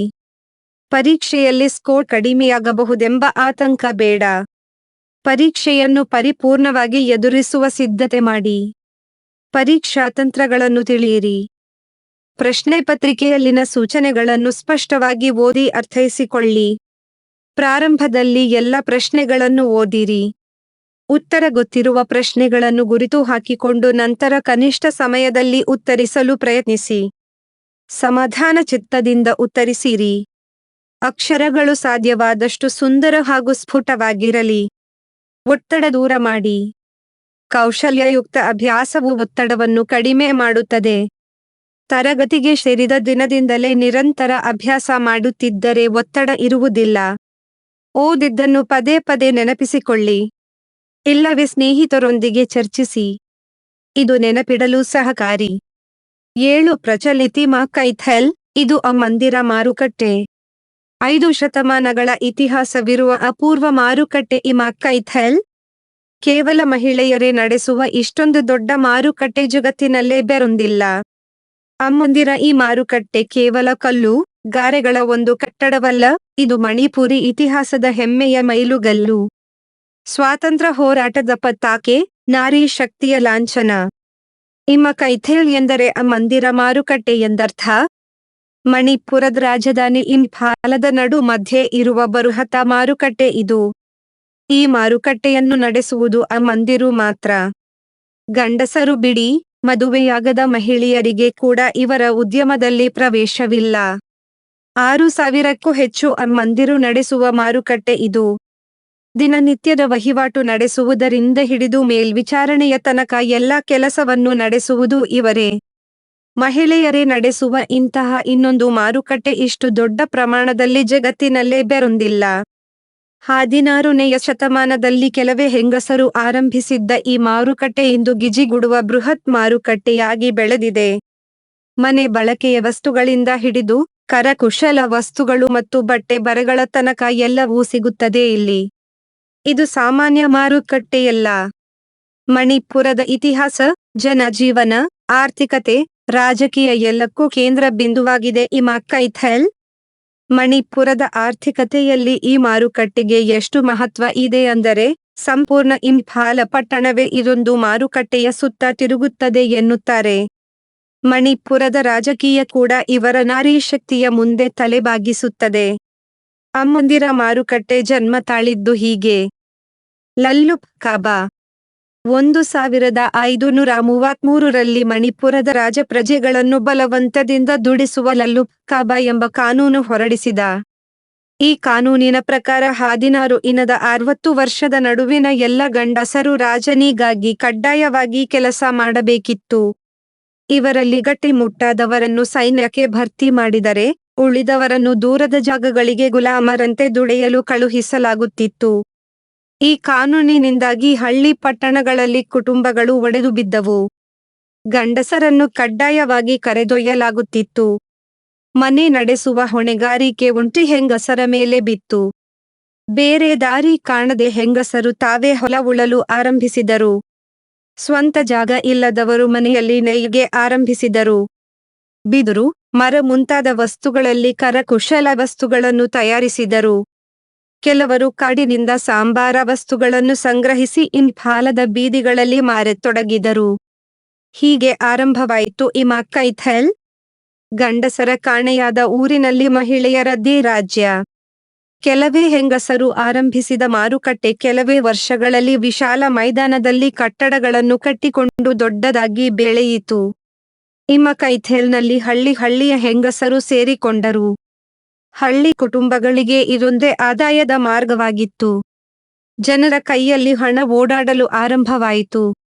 ಮಣಿಪುರದ ಆರ್ಥಿಕ ಪ್ರಗತಿಯ ಚಾಲಕ ಶಕ್ತಿಯಾಯಿತು ಇಮಾಕೈಥೆಲ್. ಹಣಕಾಸಿನ ನಿರ್ಧಾರವನ್ನು ಹೆಂಗಸರೇ ತೆಗೆದುಕೊಳ್ಳಲು ಆರಂಭಿಸಿದರು. ಮಣಿಪುರದಲ್ಲಿ ನಾರಿ ಶಕ್ತಿ ಬೆಳೆಯಲು ಆರಂಭವಾಗಿದ್ದು ಹೀಗೆ. ನುಪಿಲಾನ್, ಮಹಿಳೆಯರ ಯುದ್ಧ. 1891ರಲ್ಲಿ ಮಣಿಪುರಿಗಳ ಮೇಲೆ ಇನ್ನೊಂದು ಹೊಡೆತ ಬಿತ್ತು. ಆಂಗ್ಲ ಮಣಿಪುರ ಯುದ್ಧದಲ್ಲಿ ಮಣಿಪುರದ ಸೈನ್ಯವನ್ನು ಬಗ್ಗು ಬಡಿದು ಬ್ರಿಟಿಷರು ಇಲ್ಲಿ ಅಧಿಕಾರ ಸ್ಥಾಪಿಸಿದರು. ಮಣಿಪುರದ ರಾಜ ಬ್ರಿಟಿಷರ ಕೈಗೊಂಬೆಯಾದ. ಸ್ಥಳೀಯ ಉದ್ಯಮಗಳನ್ನು ಹಾಳುಗೆಡವಿ ತಮ್ಮ ವ್ಯಾಪಾರ ಬೆಳೆಸುವುದು ಬ್ರಿಟಿಷರ ಸಾಮ್ರಾಜ್ಯಶಾಹಿ ತಂತ್ರ. ಬ್ರಿಟಿಷ್ ರೆಸಿಡೆಂಟನ ಅಣತಿಯಂತೆ ರಾಜ ಬಡಪಾಯಿ ಮಣಿಪುರಿಗಳ ಮೇಲೆ ಬಿಗಿಯಾದ ಆರ್ಥಿಕ ಮಾತು ರಾಜಕೀಯ ಕಾನೂನುಗಳನ್ನು ಹೊರಸಿದ. ಇಲ್ಲಿ ಬೆಳೆದ ಅಕ್ಕಿಯನ್ನು ಬೇರೆ ದೇಶಗಳಿಗೆ ಕಳಿಸುವಂತಿಲ್ಲ ಎಂದು ಕಾನೂನು ಬಂತು. ಹೊಲಗಳ ಮೇಲೆ ಮಾತ್ರವಲ್ಲ, ಕುಡಿಯುವ ನೀರಿನ ಮೇಲೆ ಕೂಡ ತೆರಿಗೆ ಬಿತ್ತು. ಮಾರುಕಟ್ಟೆಯ ಮೇಲೆ ಇನ್ನಷ್ಟು ತೆರಿಗೆಗಳ ಹೊರೆ ಬಿತ್ತು. ಇಮಕೈಥೆಲ್ ಮಾತ್ರವೇ ಅಲ್ಲ, ಪೂರ್ತಿ ಮಣಿಪುರದ ಜನಜೀವನದ ಮೇಲೆ ಮುಸುಕು ಕವಿಯಿತು. 1904ರಲ್ಲಿ ಬ್ರಿಟಿಷರು ಲಲ್ಲುಪ್ಕಾಬ ಕಾನೂನನ್ನು ಮತ್ತೆ ಹೇರಿ, ಪುರುಷರನ್ನು ಬಲವಂತದ ದುಡಿಮೆಗೆ ಹಚ್ಚಿಸಿದಾಗ ಇಮಕೈಥೆಲ್ನ ಮಂದಿರು ಸಿಡಿದೆದ್ದರು.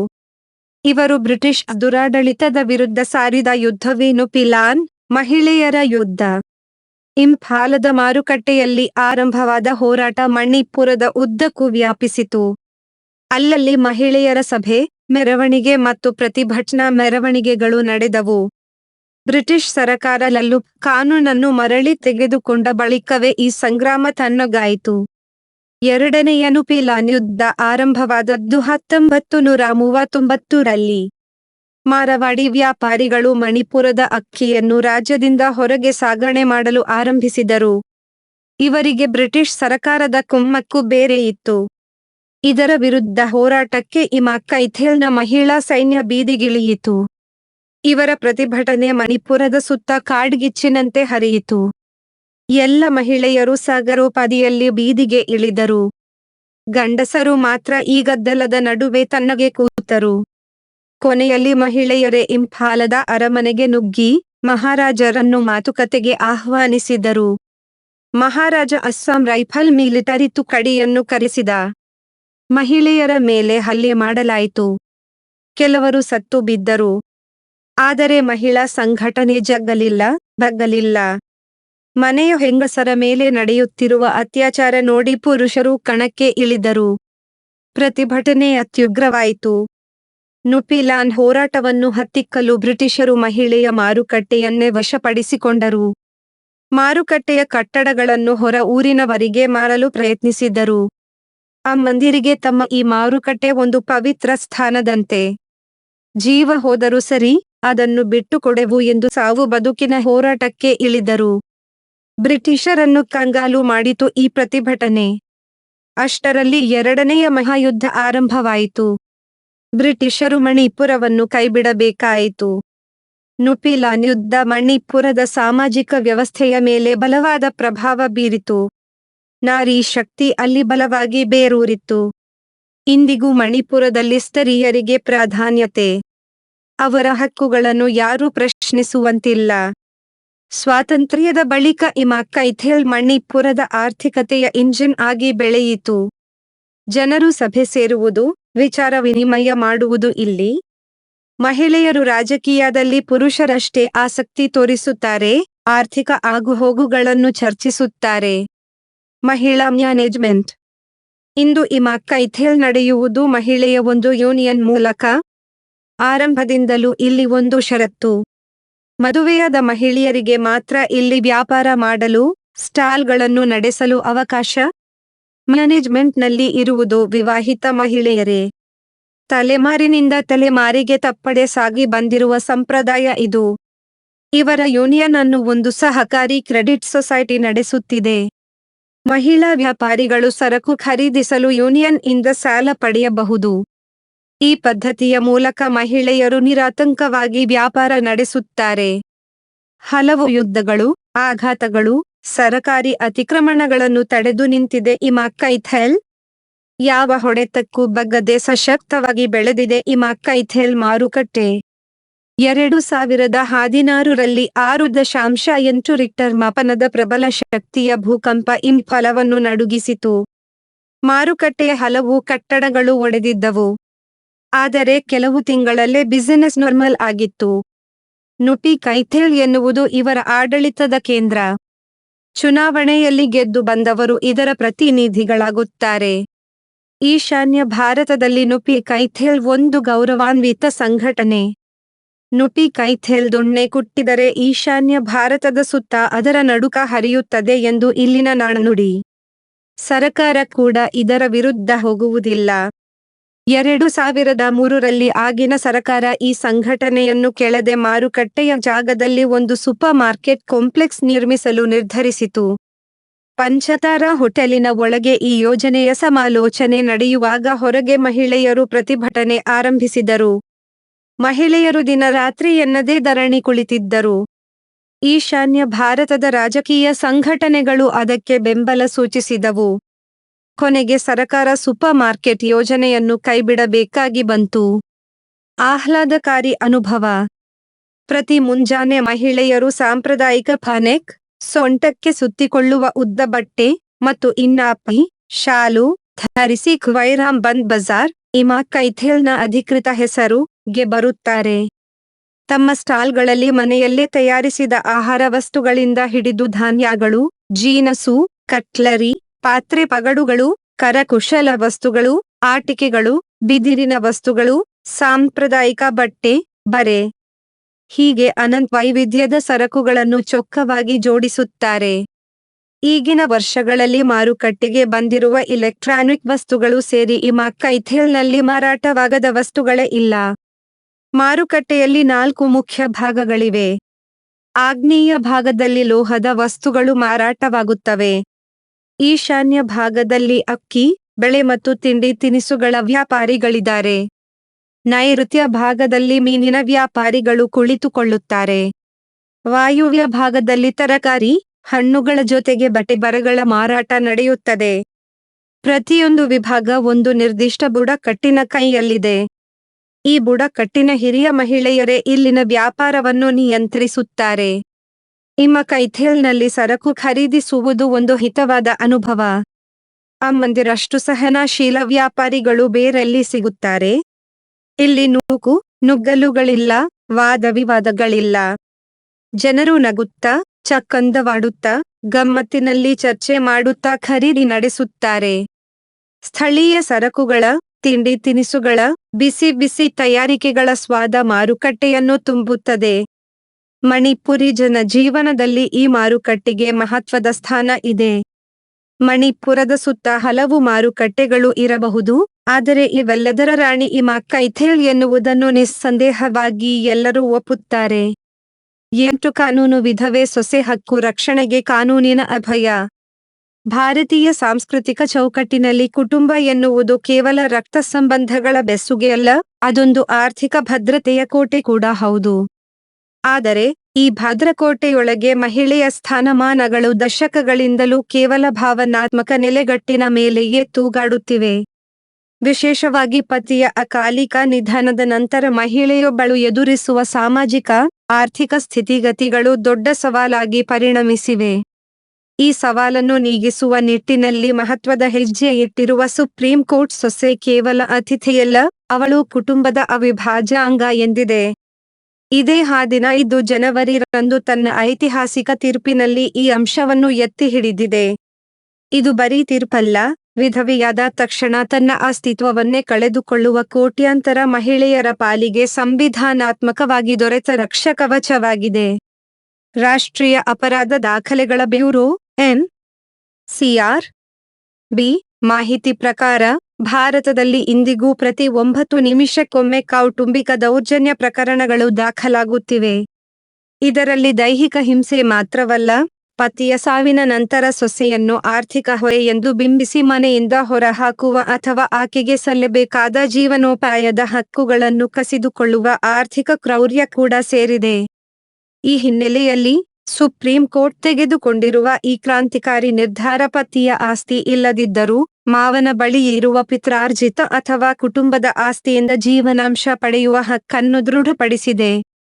ಮದುವೆಯಾದ ಮಹಿಳೆ ಪತಿಯ ಮರಣದ ನಂತರ ಅನಾಥಳಲ್ಲ ಮತ್ತು ಆಕೆಯನ್ನು ಬೀದಿಗೆ ತಳ್ಳುವುದು ಅಮಾನವೀಯತೆ ಮಾತ್ರವಲ್ಲ, ಕಾನೂನಿನ ಅಡಿ ಶಿಕ್ಷಾರ್ಹ ಅಪರಾಧವೂ ಹೌದು ಎಂಬುದನ್ನು ನ್ಯಾಯಾಂಗ ಸಾರಿದೆ.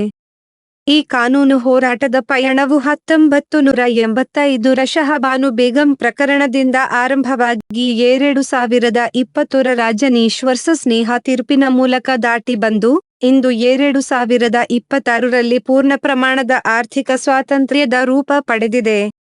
ಹಿಂದೂ ದತ್ತು ಮತ್ತು ಜೀವನಾಂಶ ಕಾಯ್ದೆ (HAM)A 1956ರ ಸೆಕ್ಷನ್ 19ರ ಅಡಿಯಲ್ಲಿ ಈ ಹಕ್ಕನ್ನು ಈಗಾಗಲೇ ಗುರುತಿಸಲಾಗಿದೆಯಾದರೂ ಇತ್ತೀಚಿನ ಈ ತೀರ್ಪು ವೈಯಕ್ತಿಕ ಮತ್ತು ಕಾನೂನಾತ್ಮಕ ಬಾಧ್ಯತೆಯನ್ನು ಇನ್ನಷ್ಟು ಕಟ್ಟುನಿಟ್ಟಾಗಿಸಿದೆ. ಒಂದು ವೇಳೆ ವಿಧವಾ ಸೊಸೆ ತನ್ನ ಸ್ವಂತ ದುಡಿಮೆಯಿಂದ ಅಥವಾ ತನ್ನ ಪತಿಯ ಆಸ್ತಿಯಿಂದ ಜೀವನ ನಡೆಸಲು ಸಾಧ್ಯವಾಗದಿದ್ದರೆ, ಆಕೆಯನ್ನು ಗೌರವಯುತವಾಗಿ ಸಲಹುವುದು ಮಾವನ ಕರ್ತವ್ಯವೆಂದು ಕಾನೂನು ಹೇಳುತ್ತದೆ. ಇಲ್ಲಿ ಜೀವನಾಂಶ ಎಂದರೆ ಕೇವಲ 2 ಹೊತ್ತಿನ ಊಟದ ಖರ್ಚಲ್ಲ. ಇದರಲ್ಲಿ ಗೌರವಯುತ ವಾಸದ ಮನೆ, ರೈಟ್ ಟು ರೆಸಿಡೆನ್ಸ್, ವೈದ್ಯಕೀಯ ವೆಚ್ಚ ಮತ್ತು ಆಕೆಯ ಪತಿ ಬದುಕಿದ್ದಾಗ ಅನುಭವಿಸುತ್ತಿದ್ದ ಕನಿಷ್ಠ ಜೀವನ ಮಟ್ಟ ಕಾಯ್ದುಕೊಳ್ಳಲು ಅಗತ್ಯ ಆರ್ಥಿಕ ನೆರವು ಸೇರಿದೆ.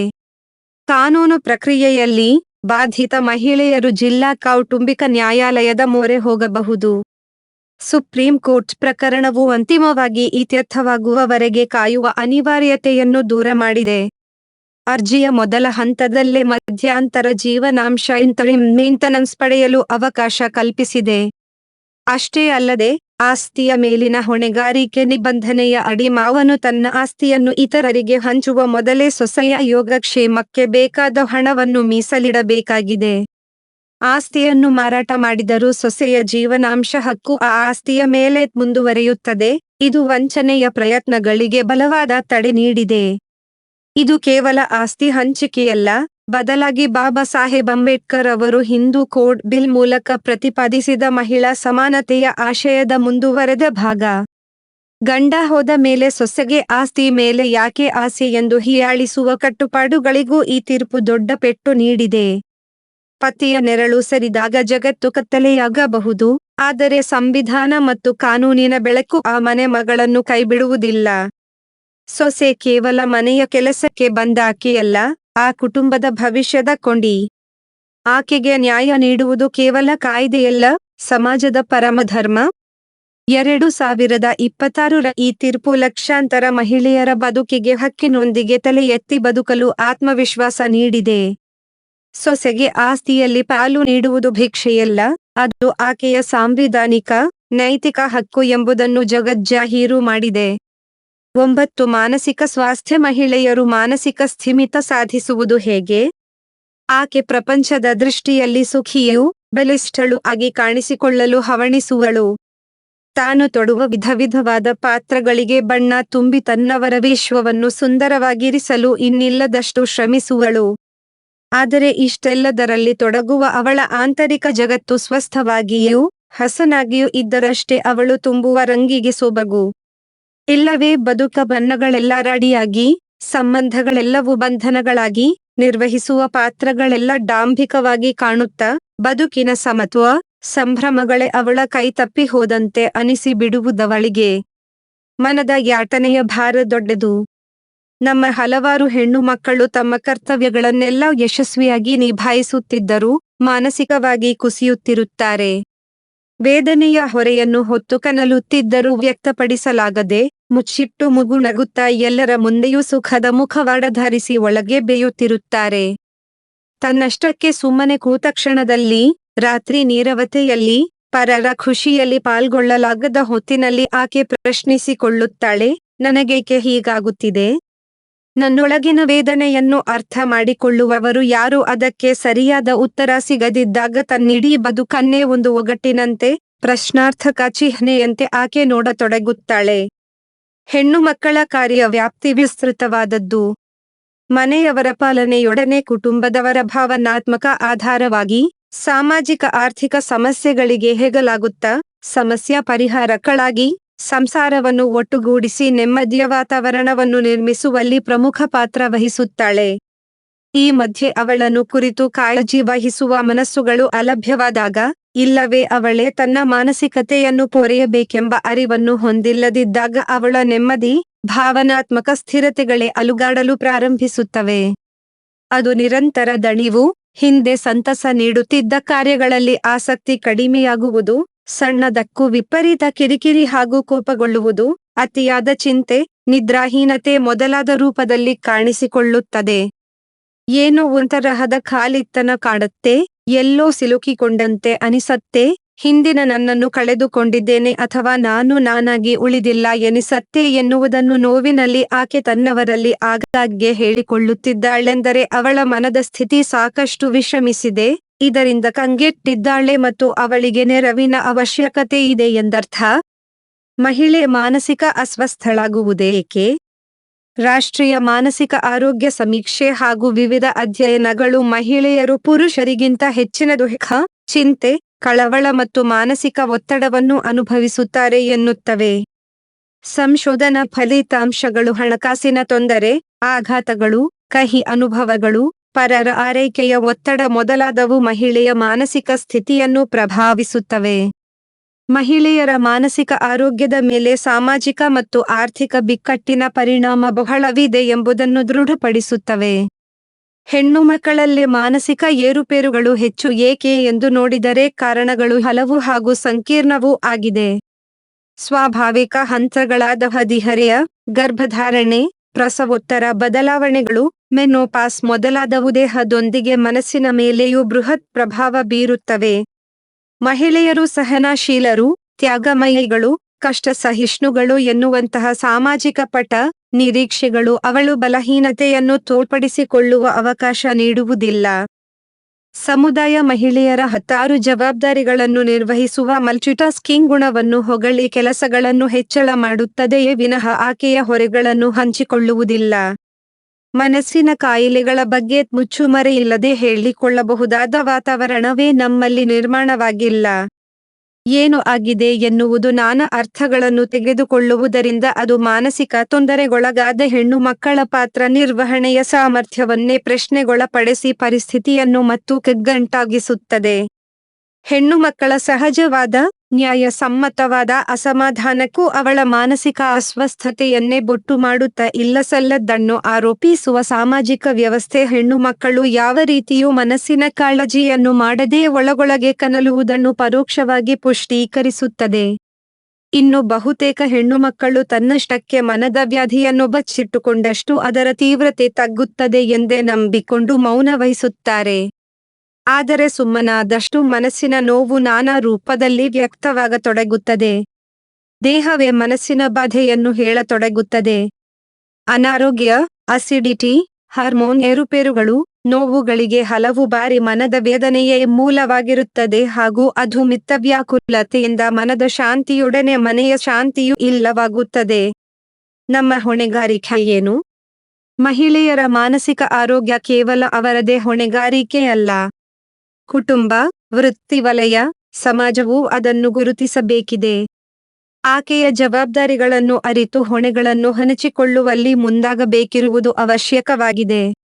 ಆಕೆ ತಾಯಿ, ಪತ್ನಿ, ಅಕ್ಕ ತಂಗಿ ಯಾವುದೇ ಪಾತ್ರದಲ್ಲಿರಲಿ ಹೊತ್ತಿಗೆ ಊಟ ತಿಂಡಿ ಮಾಡುತ್ತಿದ್ದಾರಾ? ಏನಾದರೂ ಅನಾರೋಗ್ಯವಿದ್ದಲ್ಲಿ ಸರಿಯಾಗಿ ಔಷಧ ತೆಗೆದುಕೊಳ್ಳುತ್ತಿದ್ದಾರಾ?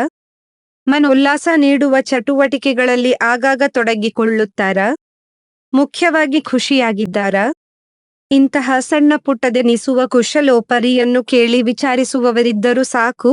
ಹೆಣ್ಣು ಮಕ್ಕಳ ದೈಹಿಕ ಹಾಗೂ ಮಾನಸಿಕ ಆರೋಗ್ಯ ಎಷ್ಟೋ ಸುಧಾರಣೆಯ ಹಂತದಲ್ಲಿರುತ್ತದೆ. ಮನೋಚೈತನ್ಯ ಮರಳಿ ಪಡೆಯುವ ಮಾರ್ಗಗಳು.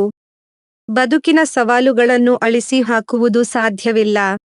ಆದರೆ ಅವುಗಳ ನಡುವೆಯೇ ಭಾವನಾತ್ಮಕ ಸ್ವಾಸ್ಥ್ಯ ಕಾಪಾಡಿಕೊಂಡು ಆಂತರಿಕ ಬಲವನ್ನು ಕಟ್ಟಿಕೊಳ್ಳುವುದು ಸಾಧ್ಯವಿದೆ. ಮೊದಲ ಹೆಜ್ಜೆ, ತೊಂದರೆಗೊಳಗಾಗಿದ್ದೇನೆ ಎಂಬುದನ್ನು ಒಪ್ಪಿಕೊಂಡಾಗ ಮಾತ್ರ ಅದಕ್ಕೆ ಸೂಕ್ತ ಪರಿಹಾರ ಕಂಡುಕೊಳ್ಳಲು ಸಾಧ್ಯ.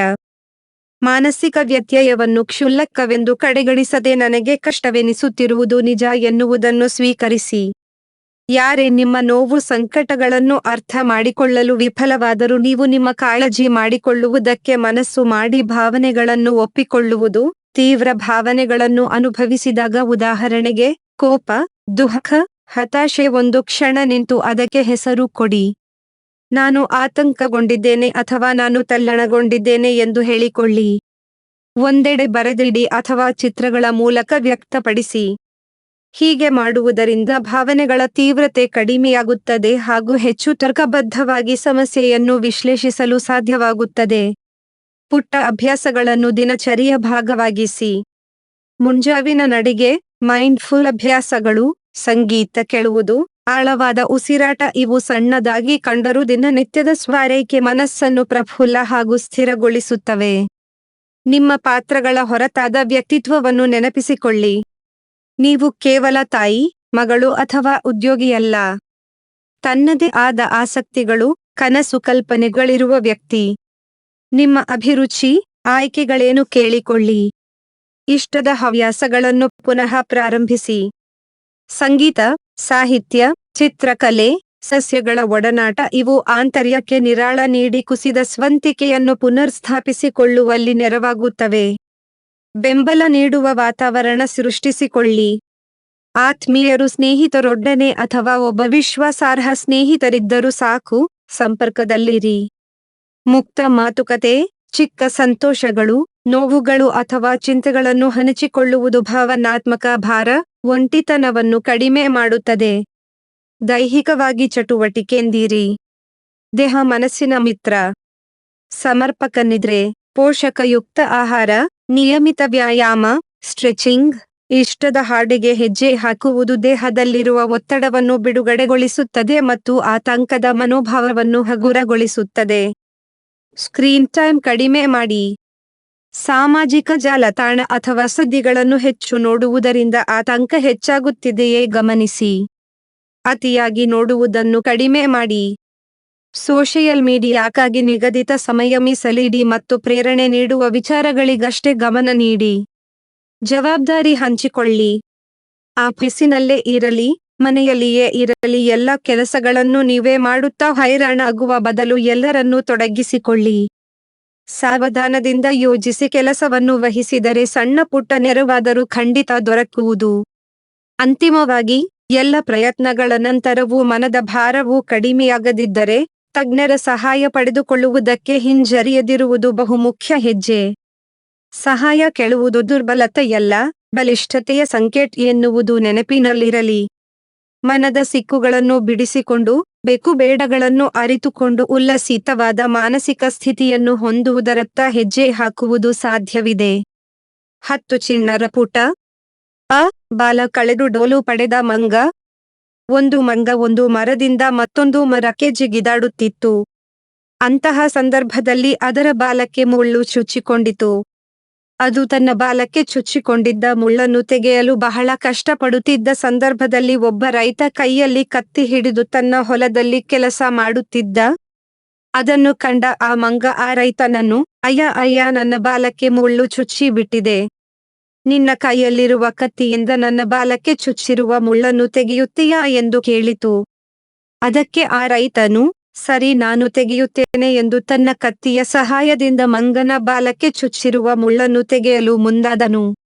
ಆಗ ಆ ಮಂಗ, ಅಯ್ಯ, ನಿನ್ನ ಕೈಯಲ್ಲಿರೋ ಕತ್ತಿಯನ್ನ ನನಗೆ ಕೊಟ್ಟರೆ ನಾನೇ ಮುಳ್ಳನ್ನು ತೆಗೆದುಕೊಳ್ಳುತ್ತೇನೆ ಎಂದು ರೈತನ ಕೈಯಿಂದ ಕತ್ತಿ ಪಡೆದು ತನ್ನ ಬಾಲಕ್ಕೆ ಚುಚ್ಚಿರುವ ಮುಳ್ಳನ್ನು ತೆಗೆಯುವ ಬದಲು ತನ್ನ ಬಾಲವನ್ನೇ ಕತ್ತರಿಸಿಕೊಂಡು ಬಿಟ್ಟಿತ್ತು.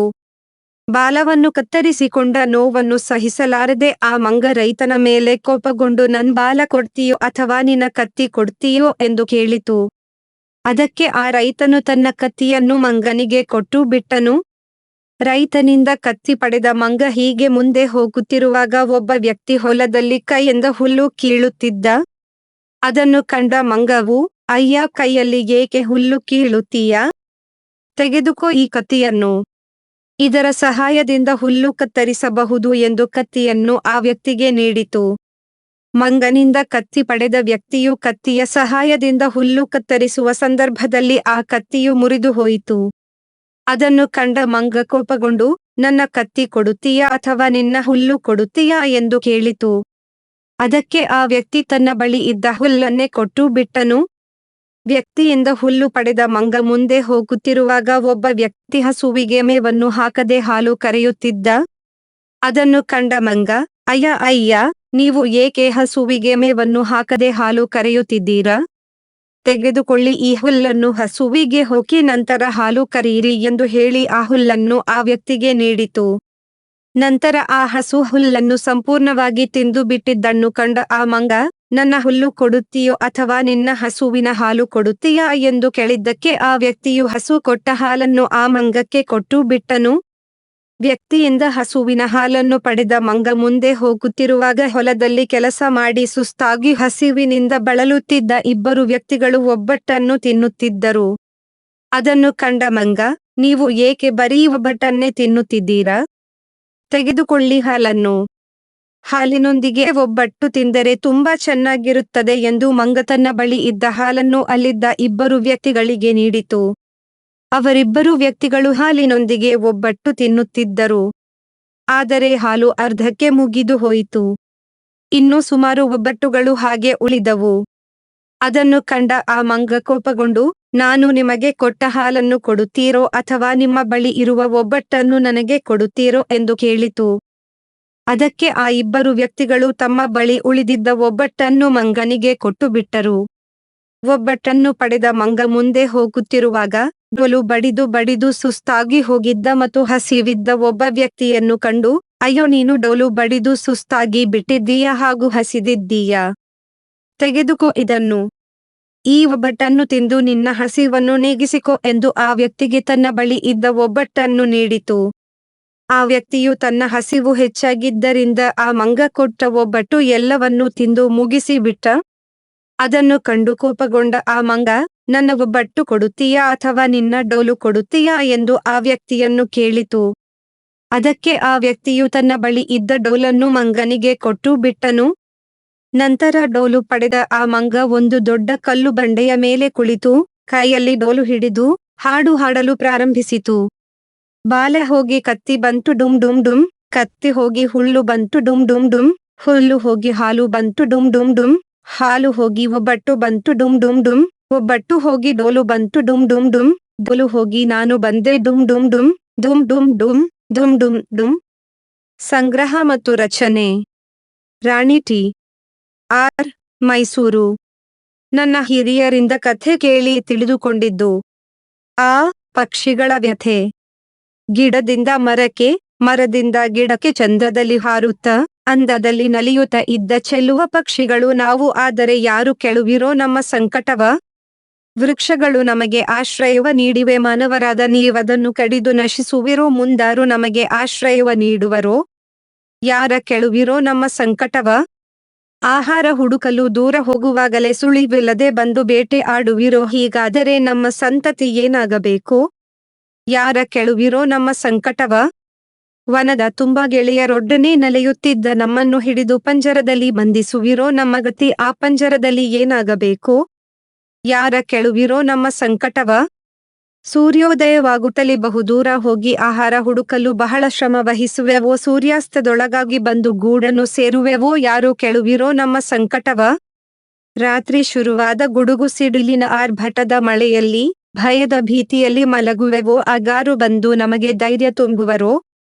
ಯಾರ ಕೇಳುವಿರೋ ನಮ್ಮ ಸಂಕಟವ? ಗಾಳಿಗೆ ಮರ ಅಲುಗಿ ತೂಗಾಡುವುದು ನಾವಾಗ ಚಳಿಗೆ ನಡುಗುವೆವೋ? ಅಗಾರು ಬಂದು ನಮಗೆ ಹೋಡಿಕೆ ಹೊದಿಸುವರೋ? ಯಾರ ಕೇಳುವಿರೋ ನಮ್ಮ ಸಂಕಟವ? ಮೌನವಾಗಿ ನೀವು ಮಾನವೀಯತೆಯಿಂದ ಬದುಕಿರೋ ಪಕ್ಷಿ ಸಂಕುಲಕ್ಕೆ ತೊಂದರೆಯಾಗದಿರಲು ಬಯಸಿರೋ ನಮಗೂ ಇರುವುದು ಬದುಕುವ ಸ್ವತಂತ್ರ. ಯಾರೋ ಕೇಳುವಿರೋ ನಮ್ಮ ಸಂಕಟವ? ರಚನೆ ಟಿ. ಎಸ್. ಮನು, ಥರಟಿ ಗ್ರಾಮ, ಕೊರಟಗೆರೆ ತಾಲೂಕು, ತುಮಕೂರು ಜಿಲ್ಲೆ. 11 ಅಡುಗೆ ಮನೆ ಕಟ್ಲೆಟ್ ಸ್ಪೆಷಲ್. ಕಟ್ಲೆಟ್ ರುಚಿಕರ ತಿಂಡಿ. ಮಕ್ಕಳಿಗಂತೂ ಬಹಳ ಪ್ರಿಯ. ಇದರಲ್ಲಿ ಹಲವು ವೈವಿಧ್ಯವಿದೆ. ಸಂಜೆಯ ಸ್ನ್ಯಾಕ್ಸ್ಗೆ ಹೇಳಿ ಮಾಡಿಸಿದ ತಿನಿಸಿದು. 1 ಬ್ರೆಡ್ ಕಟ್ಲೆಟ್. ಏನೇನು ಬೇಕು? ಬ್ರೆಡ್ ಸ್ಲೈಸ್ 4, ಆಲೂಗೆಡ್ಡೆ 3ರಿಂದ 4, ಈರುಳ್ಳಿ 1, ದೊಡ್ಡ ಮೆಣಸಿನಕಾಯಿ ಅರ್ಧ, ಬೇಯಿಸಿಕೊಂಡ ಕಾರ್ನ್ ಸ್ವಲ್ಪ, ಹಸಿಮೆಣಸಿನಕಾಯಿ 1, ಬಟಾಣಿ ಸ್ವಲ್ಪ, ಶುಂಠಿ ಬೆಳ್ಳುಳ್ಳಿ ಪೇಸ್ಟ್ 1 ಚಮಚ, ಅರಿಶಿನ 1/4 ಚಮಚ, ಅಚ್ಚ ಖಾರದ ಪುಡಿ, ಗರಂ ಮಸಾಲೆ, ಚಾಟ್ ಮಸಾಲ ಇವುಗಳನ್ನು ಅರ್ಧ ಚಮಚದಂತೆ ಹಾಕಿ, ಕಾರ್ನ್ ಫ್ಲೋರ್ 2 ಚಮಚ, ಕಾಳು ಮೆಣಸಿನ ಪುಡಿ ಅರ್ಧ ಚಮಚ, ನಿಂಬೆ ರಸ 1 ಚಮಚ, ಕೊತ್ತಂಬರಿ ಸೊಪ್ಪು ಸ್ವಲ್ಪ, ಉಪ್ಪು ರುಚಿಗೆ ತಕ್ಕಷ್ಟು, ಎಣ್ಣೆ ಕರಿಯಲು. ಮಾಡೋದು ಹೇಗೆ? ಇಲ್ಲಿ ತಿಳಿಸಿರುವ ಎಲ್ಲ ತರಕಾರಿಗಳನ್ನು ಚಿಕ್ಕದಾಗಿ ಹೆಚ್ಚಿಕೊಂಡು ಬಟ್ಟಲಿಗೆ ಹಾಕಿ. ಕಾರ್ನ್ ಮತ್ತು ಬಟಾಣಿಯನ್ನು ಮಾತ್ರ 2 ನಿಮಿಷ ನೀರಿನಲ್ಲಿ ಬೇಯಿಸಿಕೊಳ್ಳಿ. ಬೇಯಿಸಿಕೊಂಡ ಆಲೂಗೆಡ್ಡೆಯನ್ನು ನುಣ್ಣಗೆ ಪುಡಿ ಮಾಡಿಕೊಳ್ಳಿ. ಬ್ರೆಡ್ಡಿನ ಅಂಚು ತೆಗೆದು ಬಿಳಿಯ ಭಾಗವನ್ನು ಮಾತ್ರ ಪುಡಿ ಮಾಡಿಕೊಂಡು ಆಲೂಗೆಡ್ಡೆಯ ಜೊತೆಗೆ ತರಕಾರಿಗಳು, ಉಳಿದ ಮಸಾಲೆ ಪದಾರ್ಥಗಳನ್ನು ಹಾಕಿ ಚೆನ್ನಾಗಿ ಮೃದುವಾಗಿ ನಾದಿ ಉಂಡೆ ಮಾಡಿ. ಬೇಕಿದ್ದರೆ 1/4 ಗಂಟೆ ಫ್ರೀಜರ್ನಲ್ಲಿ ಇಡಿ. ಉಂಡೆಗಳನ್ನು ಚಪ್ಪಟೆಯಾಗಿ ತಟ್ಟಿಕೊಂಡು ಬಿಸಿ ಎಣ್ಣೆಯಲ್ಲಿ ಕರಿಯಿರಿ. ಇದನ್ನು ಟೊಮ್ಯಾಟೊ ಸಾಸ್ ಅಥವಾ ಪುದೀನಾ ಚಟ್ನಿಯೊಂದಿಗೆ ಸವಿಯಿರಿ. 2 ಬೀಟ್ರೂಟ್ ಕಟ್ಲೆಟ್. ಏನೇನು ಬೇಕು? ತುರಿದ ಬೀಟ್ರೂಟ್ 2 ಕಪ್, ಬೇಯಿಸಿ ಪುಡಿ ಮಾಡಿದ ಆಲೂಗೆಡ್ಡೆ 1 ಕಪ್, ಈರುಳ್ಳಿ ಅರ್ಧ ಕಪ್, ಕೊತ್ತಂಬರಿ ಸೊಪ್ಪು ಸ್ವಲ್ಪ, ಹಸಿಮೆಣಸಿನಕಾಯಿ 3, ಬೆಳ್ಳುಳ್ಳಿ ಶುಂಠಿ ಪೇಸ್ಟ್, ಚಾಟ್ ಮಸಾಲೆ, ಜೀರಿಗೆ ಪುಡಿ, ಆಮ್ಚೂರ್ ಪೌಡರ್, ಗರಂ ಮಸಾಲೆ, ಅರಿಶಿನ ಪುಡಿ ಇವುಗಳನ್ನು ಅರ್ಧ ಚಮಚದಂತೆ ಹಾಕಿ, ಅಚ್ಚ ಖಾರದ ಪುಡಿ 1 ಚಮಚ, ಬ್ರೆಡ್ ಪುಡಿ 1 ಕಪ್, ಮೈದಾ ಹಿಟ್ಟು ಮತ್ತು ಕಾರ್ನ್ ಫ್ಲೋರ್ ತಲಾ 1 ಚಮಚ, ಕಾಳು ಮೆಣಸಿನ ಪುಡಿ ಅರ್ಧ ಚಮಚ, ರುಚಿಗೆ ತಕ್ಕಷ್ಟು ಉಪ್ಪು. ಮಾಡೋದು ಹೇಗೆ? ಬೀಟ್ರೂಟ್ ತುರಿಯನ್ನು ಹಿಂಡಿ ರಸವನ್ನು ತೆಗೆಯಿರಿ. ಬಟ್ಟಲಿನಲ್ಲಿ ಬೀಟ್ರೂಟ್ ತುರಿ, ಪುಡಿ ಮಾಡಿಕೊಂಡ ಆಲೂಗೆಡ್ಡೆ, ಚಿಕ್ಕದಾಗಿ ಹೆಚ್ಚಿಕೊಂಡ ಈರುಳ್ಳಿ, ಹಸಿಮೆಣಸಿನಕಾಯಿ, ಕೊತ್ತಂಬರಿ ಸೊಪ್ಪು, ರುಚಿಗೆ ತಕ್ಕಷ್ಟು ಉಪ್ಪು, ಖಾರದ ಪುಡಿ, ಜೀರಿಗೆ ಪುಡಿ, ಅರಿಶಿನ ಪುಡಿ, ಆಮ್ಚೂರ್ ಪೌಡರ್, ಚಾಟ್ ಮಸಾಲೆ, ಗರಂ ಮಸಾಲೆ ಎಲ್ಲವನ್ನು ಹಾಕಿ ಮಿಶ್ರಣ ಮಾಡಿ. ನಂತರ ಬ್ರೆಡ್ ಪುಡಿಯ ಅರ್ಧದಷ್ಟು ಅಳತೆಯ ಪುಡಿಯನ್ನು ಹಾಕಿ ಗಟ್ಟಿಯಾಗಿ ಕಲಸಿಕೊಂಡು ಉಂಡೆಗಳನ್ನು ಮಾಡಿ ಬೇಕಾದ ಆಕಾರಕ್ಕೆ ತಟ್ಟಿಕೊಳ್ಳಿ. 1 ಚಿಕ್ಕ ಬೌಲ್ನಲ್ಲಿ ಕಾರ್ನ್ ಫ್ಲೋರ್, ಮೈದಾ ಹಿಟ್ಟು, ಚಿಟಿಕೆ ಉಪ್ಪು, ಕಾಳು ಮೆಣಸು ಸೇರಿಸಿ ಸ್ವಲ್ಪ ನೀರನ್ನು ಸೇರಿಸಿ ಹಿಟ್ಟನ್ನು ಕಲಸಿಟ್ಟುಕೊಳ್ಳಿ. ಬಾಣಲೆಗೆ ಸ್ವಲ್ಪ ಎಣ್ಣೆ ಹಾಕಿ ಬಿಸಿ ಮಾಡಿಕೊಳ್ಳಿ. ನಂತರ ತಯಾರಿಸಿಕೊಂಡ ಕಟ್ಲೆಟ್ ಅನ್ನು ತಯಾರಿಸಿಕೊಂಡ ಹಿಟ್ಟಿಗೆ ಅದ್ದಿ ನಂತರ ಬ್ರೆಡ್ನ ಪುಡಿಯನ್ನು ಅದರ 2 ಬದಿಗೆ ಅಂಟುವ ರೀತಿಯಲ್ಲಿ ಹಾಕಿ 2 ಬದಿ ಬೇಯಿಸಿ. 3 ಪನ್ನೀರ್ ಕಟ್ಲೆಟ್. ಏನೇನು ಬೇಕು? ಪನ್ನೀರ್ ಪುಡಿ 1 ಕಪ್, ಈರುಳ್ಳಿ 1 ಎಲೆಕೋಸು ಚಿಕ್ಕ ಕಪ್, ಆಲೂಗೆಡ್ಡೆ 2, ಹಸಿಮೆಣಸಿನಕಾಯಿ 2, ಕೊತ್ತಂಬರಿ ಸೊಪ್ಪು 4 ಚಮಚ, ಚಾಟ್ ಮಸಾಲ 1 ಚಮಚ, ಬೆಳ್ಳುಳ್ಳಿ ಶುಂಠಿ ಪೇಸ್ಟ್, ಜೀರಿಗೆ ಪುಡಿ, ಆಮ್ಚೂರ್ ಪೌಡರ್, ಗರಂ ಮಸಾಲೆ, ಅರಿಶಿನ ಪುಡಿ, ಚಿಲ್ಲಿ ಫ್ಲೇಕ್ಸ್ ಇವುಗಳನ್ನು ಅರ್ಧ ಚಮಚದಂತೆ ಹಾಕಿ, ಕಾರ್ನ್ ಫ್ಲೋರ್ ಅರ್ಧ ಚಮಚ, ಬ್ರೆಡ್ ಕ್ರಮ್ಸ್ ಸ್ವಲ್ಪ, ಉಪ್ಪು ರುಚಿಗೆ ತಕ್ಕಷ್ಟು, ಎಣ್ಣೆ ಕರಿಯಲು. ಮಾಡೋದು ಹೇಗೆ? ಎಲ್ಲ ಪದಾರ್ಥಗಳನ್ನು ಬಟ್ಟಲಿಗೆ ಹಾಕಿ ಮಿಶ್ರಣ ಮಾಡಿ ಉಂಡೆಯನ್ನು ತಯಾರಿಸಿ ಚಪ್ಪಟೆ ಮಾಡಿಕೊಳ್ಳಿ. ಮತ್ತೊಂದು ಬಟ್ಟಲಿಗೆ ಕಾರ್ನ್ ಫ್ಲೋರ್, ಚಿಟಿಕೆ ಉಪ್ಪು, ಚಿಲ್ಲಿ ಫ್ಲೇಕ್ಸ್ ಮತ್ತು ಸ್ವಲ್ಪ ನೀರನ್ನು ಹಾಕಿ ದೋಸೆ ಹಿಟ್ಟಿನ ಹದದಲ್ಲಿ ಕಲಸಿಕೊಂಡ ಹಿಟ್ಟಿನಲ್ಲಿ ಅದ್ದಿ ತೆಗೆದು ಬಳಿಕ ಬ್ರೆಡ್ ಕ್ರಮ್ಸ್ನಲ್ಲಿ ಹಾಕಿ ತೆಗೆದಿಡಿ. ಎಣ್ಣೆ ಬಿಸಿ ಮಾಡಿ ಮಧ್ಯಮ ಉರಿಯಲ್ಲಿ 2 ಬದಿಯೂ ಕೆಂಬಣ್ಣ ಬರುವವರೆಗೆ ಬೇಯಿಸಿ. 4 ಅವಲಕ್ಕಿ ಪಾಲಕ್ ಸೊಪ್ಪಿನ ಕಟ್ಲೆಟ್. ಏನೇನು ಬೇಕು? ತೆಳು ಅವಲಕ್ಕಿ 2 ಕಪ್, ಪಾಲಕ್ ಸೊಪ್ಪು ಹೆಚ್ಚಿದ್ದು 1 ಕಪ್, ಕೊತ್ತಂಬರಿ ಸೊಪ್ಪು ಅರ್ಧ ಕಪ್, ಹಸಿಮೆಣಸಿನಕಾಯಿ 3, ಶುಂಠಿ ಹೆಚ್ಚಿದ್ದು 1 ಚಮಚ, ಗರಂ ಮಸಾಲೆ, ಖಾರದ ಪುಡಿ, ಅರಿಶಿನ ಪುಡಿ, ಧನಿಯಾ ಪುಡಿ, ಆಮ್ಚೂರ್ ಪೌಡರ್, ಚಾಟ್ ಮಸಾಲೆ ಇವುಗಳನ್ನು ಅರ್ಧ ಚಮಚದಂತೆ ಹಾಕಿ, ಉಪ್ಪು ರುಚಿಗೆ ತಕ್ಕಷ್ಟು, ಎಣ್ಣೆ ಕರಿಯಲು. ಮಾಡೋದು ಹೇಗೆ? ಅವಲಕ್ಕಿಯನ್ನು ತೊಳೆದು ಪೂರ್ತಿ ನೀರನ್ನು ಹಿಂಡಿ ತೆಗೆಯಿರಿ. ಬಟ್ಟಲಿಗೆ ಅವಲಕ್ಕಿ, ಮೇಲೆ ತಿಳಿಸಿರುವ ಎಲ್ಲ ಮಸಾಲೆ ಪದಾರ್ಥಗಳು ಹಾಗೂ ಪಾಲಕ್ ಸೊಪ್ಪು ಮತ್ತು ಕೊತ್ತಂಬರಿ ಸೊಪ್ಪನ್ನು ಹಾಕಿ ಗಟ್ಟಿಯಾಗಿ ಕಲಸಿಕೊಂಡು ಉಂಡೆಗಳನ್ನು ಮಾಡಿಕೊಳ್ಳಿ. ಇದನ್ನು ಬೇಕಾದ ಆಕಾರದಲ್ಲಿ ತಟ್ಟಿಕೊಂಡು ಎಣ್ಣೆಗೆ ಹಾಕಿ ಮಧ್ಯಮ ಉರಿಯಲ್ಲಿ ನಿಧಾನವಾಗಿ ಗರಿ ಗರಿಯಾಗುವವರೆಗೆ ಕರಿಯಿರಿ. 5 ಆಲೂ ಸೋಜಿ ಕಟ್ಲೆಟ್. ಏನೇನು ಬೇಕು? ದೊಡ್ಡ ಗಾತ್ರದ ಆಲೂಗೆಡ್ಡೆ 2, ಸೋಜಿ, ರವೆ 1 ಕಪ್, ಗಟ್ಟಿ ಮೊಸರು 3/4 ಕಪ್, ಈರುಳ್ಳಿ 2, ಕೊತ್ತಂಬರಿ ಸೊಪ್ಪು 2 ಚಮಚ, ಹಸಿಮೆಣಸಿನಕಾಯಿ 2, ಶುಂಠಿ ಹಾಗೂ ಜೀರಿಗೆ ತಲಾ 1 ಚಮಚ, ಉಪ್ಪು ರುಚಿಗೆ ತಕ್ಕಷ್ಟು, ಎಣ್ಣೆ ಕರಿಯಲು. ಮಾಡೋದು ಹೇಗೆ? ಆಲೂಗೆಡ್ಡೆಯನ್ನು ಬೇಯಿಸಿಕೊಂಡು ನುಣ್ಣಗೆ ಪುಡಿ ಮಾಡಿಕೊಳ್ಳಿ. ಒಂದು ಬಟ್ಟಲಿಗೆ ಸೋಜಿ ಮತ್ತು ಮೊಸರನ್ನು ಹಾಕಿ ಕಲಸಿ 15 ನಿಮಿಷಗಳು ಮುಚ್ಚಿಡಿ. ಬಳಿಕ ಈ ಮಿಶ್ರಣಕ್ಕ ಪುಡಿ ಮಾಡಿಕೊಂಡ ಆಲೂಗೆಡ್ಡೆ, ಈರುಳ್ಳಿ, ಜೀರಿಗೆ, ಹಸಿಮೆಣಸಿನಕಾಯಿ, ಶುಂಠಿ, ಕೊತ್ತಂಬರಿ ಸೊಪ್ಪು ಮತ್ತು ಉಪ್ಪನ್ನು ಹಾಕಿ ಮಿಶ್ರಣ ಮಾಡಿ. ನಂತರ ಕೈಗೆ ಎಣ್ಣೆ ಸವರಿಕೊಂಡು ಮಿಶ್ರಣದಿಂದ ಬೇಕಾದ ಗಾತ್ರದ ಉಂಡೆಗಳನ್ನು ಮಾಡಿ ಸಮತಟ್ಟಾಗಿ ತಟ್ಟಿಕೊಳ್ಳಿ. ಎಣ್ಣೆ ಬಿಸಿ ಮಾಡಿಕೊಂಡು ಇದರಲ್ಲಿ ತಯಾರಿಸಿದ ಕಟ್ಲೆಟ್ ಅನ್ನು ಮಧ್ಯಮ ಉರಿಯಲ್ಲಿ 2 ಬದಿ ಕೆಂಬಣ್ಣ ಬರುವಂತೆ ಕರಿಯಿರಿ. 12 ಮಿತ್ರ ಜ್ಯೋತಿ ವಾರ್ತೆ. ಮಿತ್ರ ಜ್ಯೋತಿ ಸಂಸ್ಥೆಯಲ್ಲಿ ವಿದ್ಯಾರ್ಥಿಗಳಿಗಾಗಿ ಯೋಗ ತರಗತಿಗಳನ್ನು ಪ್ರಾರಂಭಿಸಿರುವುದನ್ನು ತಿಳಿಸಲು ನಮಗೆ ಹರ್ಷವಾಗುತ್ತದೆ.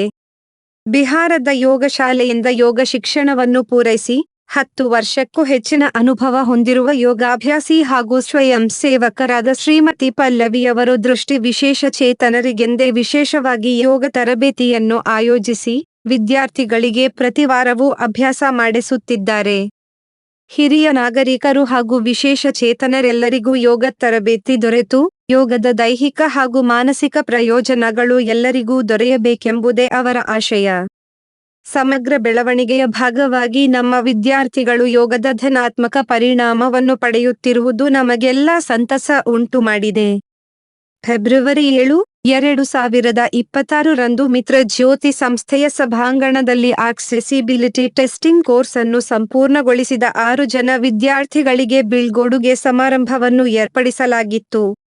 ಈ ಕಾರ್ಯಕ್ರಮದಲ್ಲಿ ಶ್ರೀಮತಿ ಐಶ್ವರ್ಯ ಮುಖ್ಯ ಅತಿಥಿಯಾಗಿ ಹಾಗೂ ಶ್ರೀ ರಾಕೇಶ್ ಮತ್ತು ಶ್ರೀ ಹರಿ ವಿಶೇಷ ಅತಿಥಿಗಳಾಗಿ ಭಾಗವಹಿಸಿದ್ದರು. ಶ್ರೀಮತಿ ಐಶ್ವರ್ಯ ಅವರು ಗ್ರೇಲ್ ಮೇಕರ್ ಇನ್ನೋವೇಷನ್ಸ್ ಕಂಪನಿಯ ಸಹ ಸಂಸ್ಥಾಪಕರಾಗಿದ್ದು CMO ಹಾಗೂ ಪ್ರಾಡಕ್ಟ್ ಲೀಡ್ ಆಗಿ ಕಾರ್ಯನಿರ್ವಹಿಸುತ್ತಿದ್ದಾರೆ. ಇವರು ದೃಷ್ಟಿ ವಿಶೇಷ ಚೇತನರಿಗೆ ಸಾರ್ವಜನಿಕ ಸ್ಥಳಗಳು ಸುಗಮ್ಯವಾಗಿರುವಂತೆ ಮಾಡುವಲ್ಲಿ ಕೆಲಸ ಮಾಡುತ್ತಿದ್ದಾರೆ. ಶ್ರೀ ಹರಿ ಅವರು ಈ ತರಬೇತಿಯ ಸಂಪೂರ್ಣ ಅವಧಿಯಲ್ಲಿ ಸ್ವಯಂ ಸೇವಕರಾಗಿ ತಮ್ಮ ಸಹಕಾರ ಮತ್ತು ಮಾರ್ಗದರ್ಶನವನ್ನು ಎಲ್ಲರಿಗೂ ನೀಡಿದರು. ಇವರ ಸಹಕಾರವಿಲ್ಲದೆ ಈ ತರಬೇತಿಯನ್ನು ನಿರ್ವಹಿಸಲು ಸಾಧ್ಯವಾಗುತ್ತಿರಲಿಲ್ಲ. ಇವರಿಗೆ ನಮ್ಮ ವಿಶೇಷ ಧನ್ಯವಾದಗಳನ್ನು ಅರ್ಪಿಸುತ್ತೇವೆ. ಈ ಬೀಳ್ಕೊಡುಗೆ ಸಮಾರಂಭದಲ್ಲಿ ವಿದ್ಯಾರ್ಥಿಗಳೆಲ್ಲರಿಗೂ ಪ್ರಮಾಣಪತ್ರಗಳನ್ನು ವಿತರಿಸಲಾಯಿತು. ಡಿಜಿಟಲ್ ಪ್ರಪಂಚವನ್ನು ಅತ್ಯಂತ ಸುಗಮ್ಯ ಹಾಗೂ ಸುಲಭವಾಗಿಸಲು ತರಬೇತಿ ಪಡೆದ ಇವರೆಲ್ಲರಿಗೂ ನಾವು ಭವಿಷ್ಯದಲ್ಲಿ ಯಶಸ್ಸನ್ನು ಹಾರೈಸುತ್ತೇವೆ. ಈ ಕಲಿಕಾ ಸಾಮಗ್ರಿಯನ್ನು ಭಾರತ ಸರ್ಕಾರದ ದಿವ್ಯಾಂಗರ ಸಬಲೀಕರಣ ಇಲಾಖೆಯ DEPWD ದಿವ್ಯಾಂಗ ವ್ಯಕ್ತಿಗಳ ಹಕ್ಕುಗಳ ಕಾಯ್ದೆಯ ಅನುಷ್ಠಾನ ಯೋಜನೆಯ SIPDA ಸುಲಭ್ಯತೆಯ ಕಲಿಕಾ ಸಾಮಗ್ರಿಗಳ ಅಭಿವೃದ್ಧಿಗಾಗಿ ಆರ್ಥಿಕ ಬೆಂಬಲ ನೀಡುವ ಯೋಜನೆ ಅಡಿಯಲ್ಲಿ ಉಚಿತವಾಗಿ ವಿತರಿಸಲಾಗುತ್ತಿದೆ. ಇದರ ನೋಡಲ್ ಏಜೆನ್ಸಿ ಡೆಹ್ರಾಡೂನಿನ national institute for the empowerment of the persons with visual disabilities NIEPVD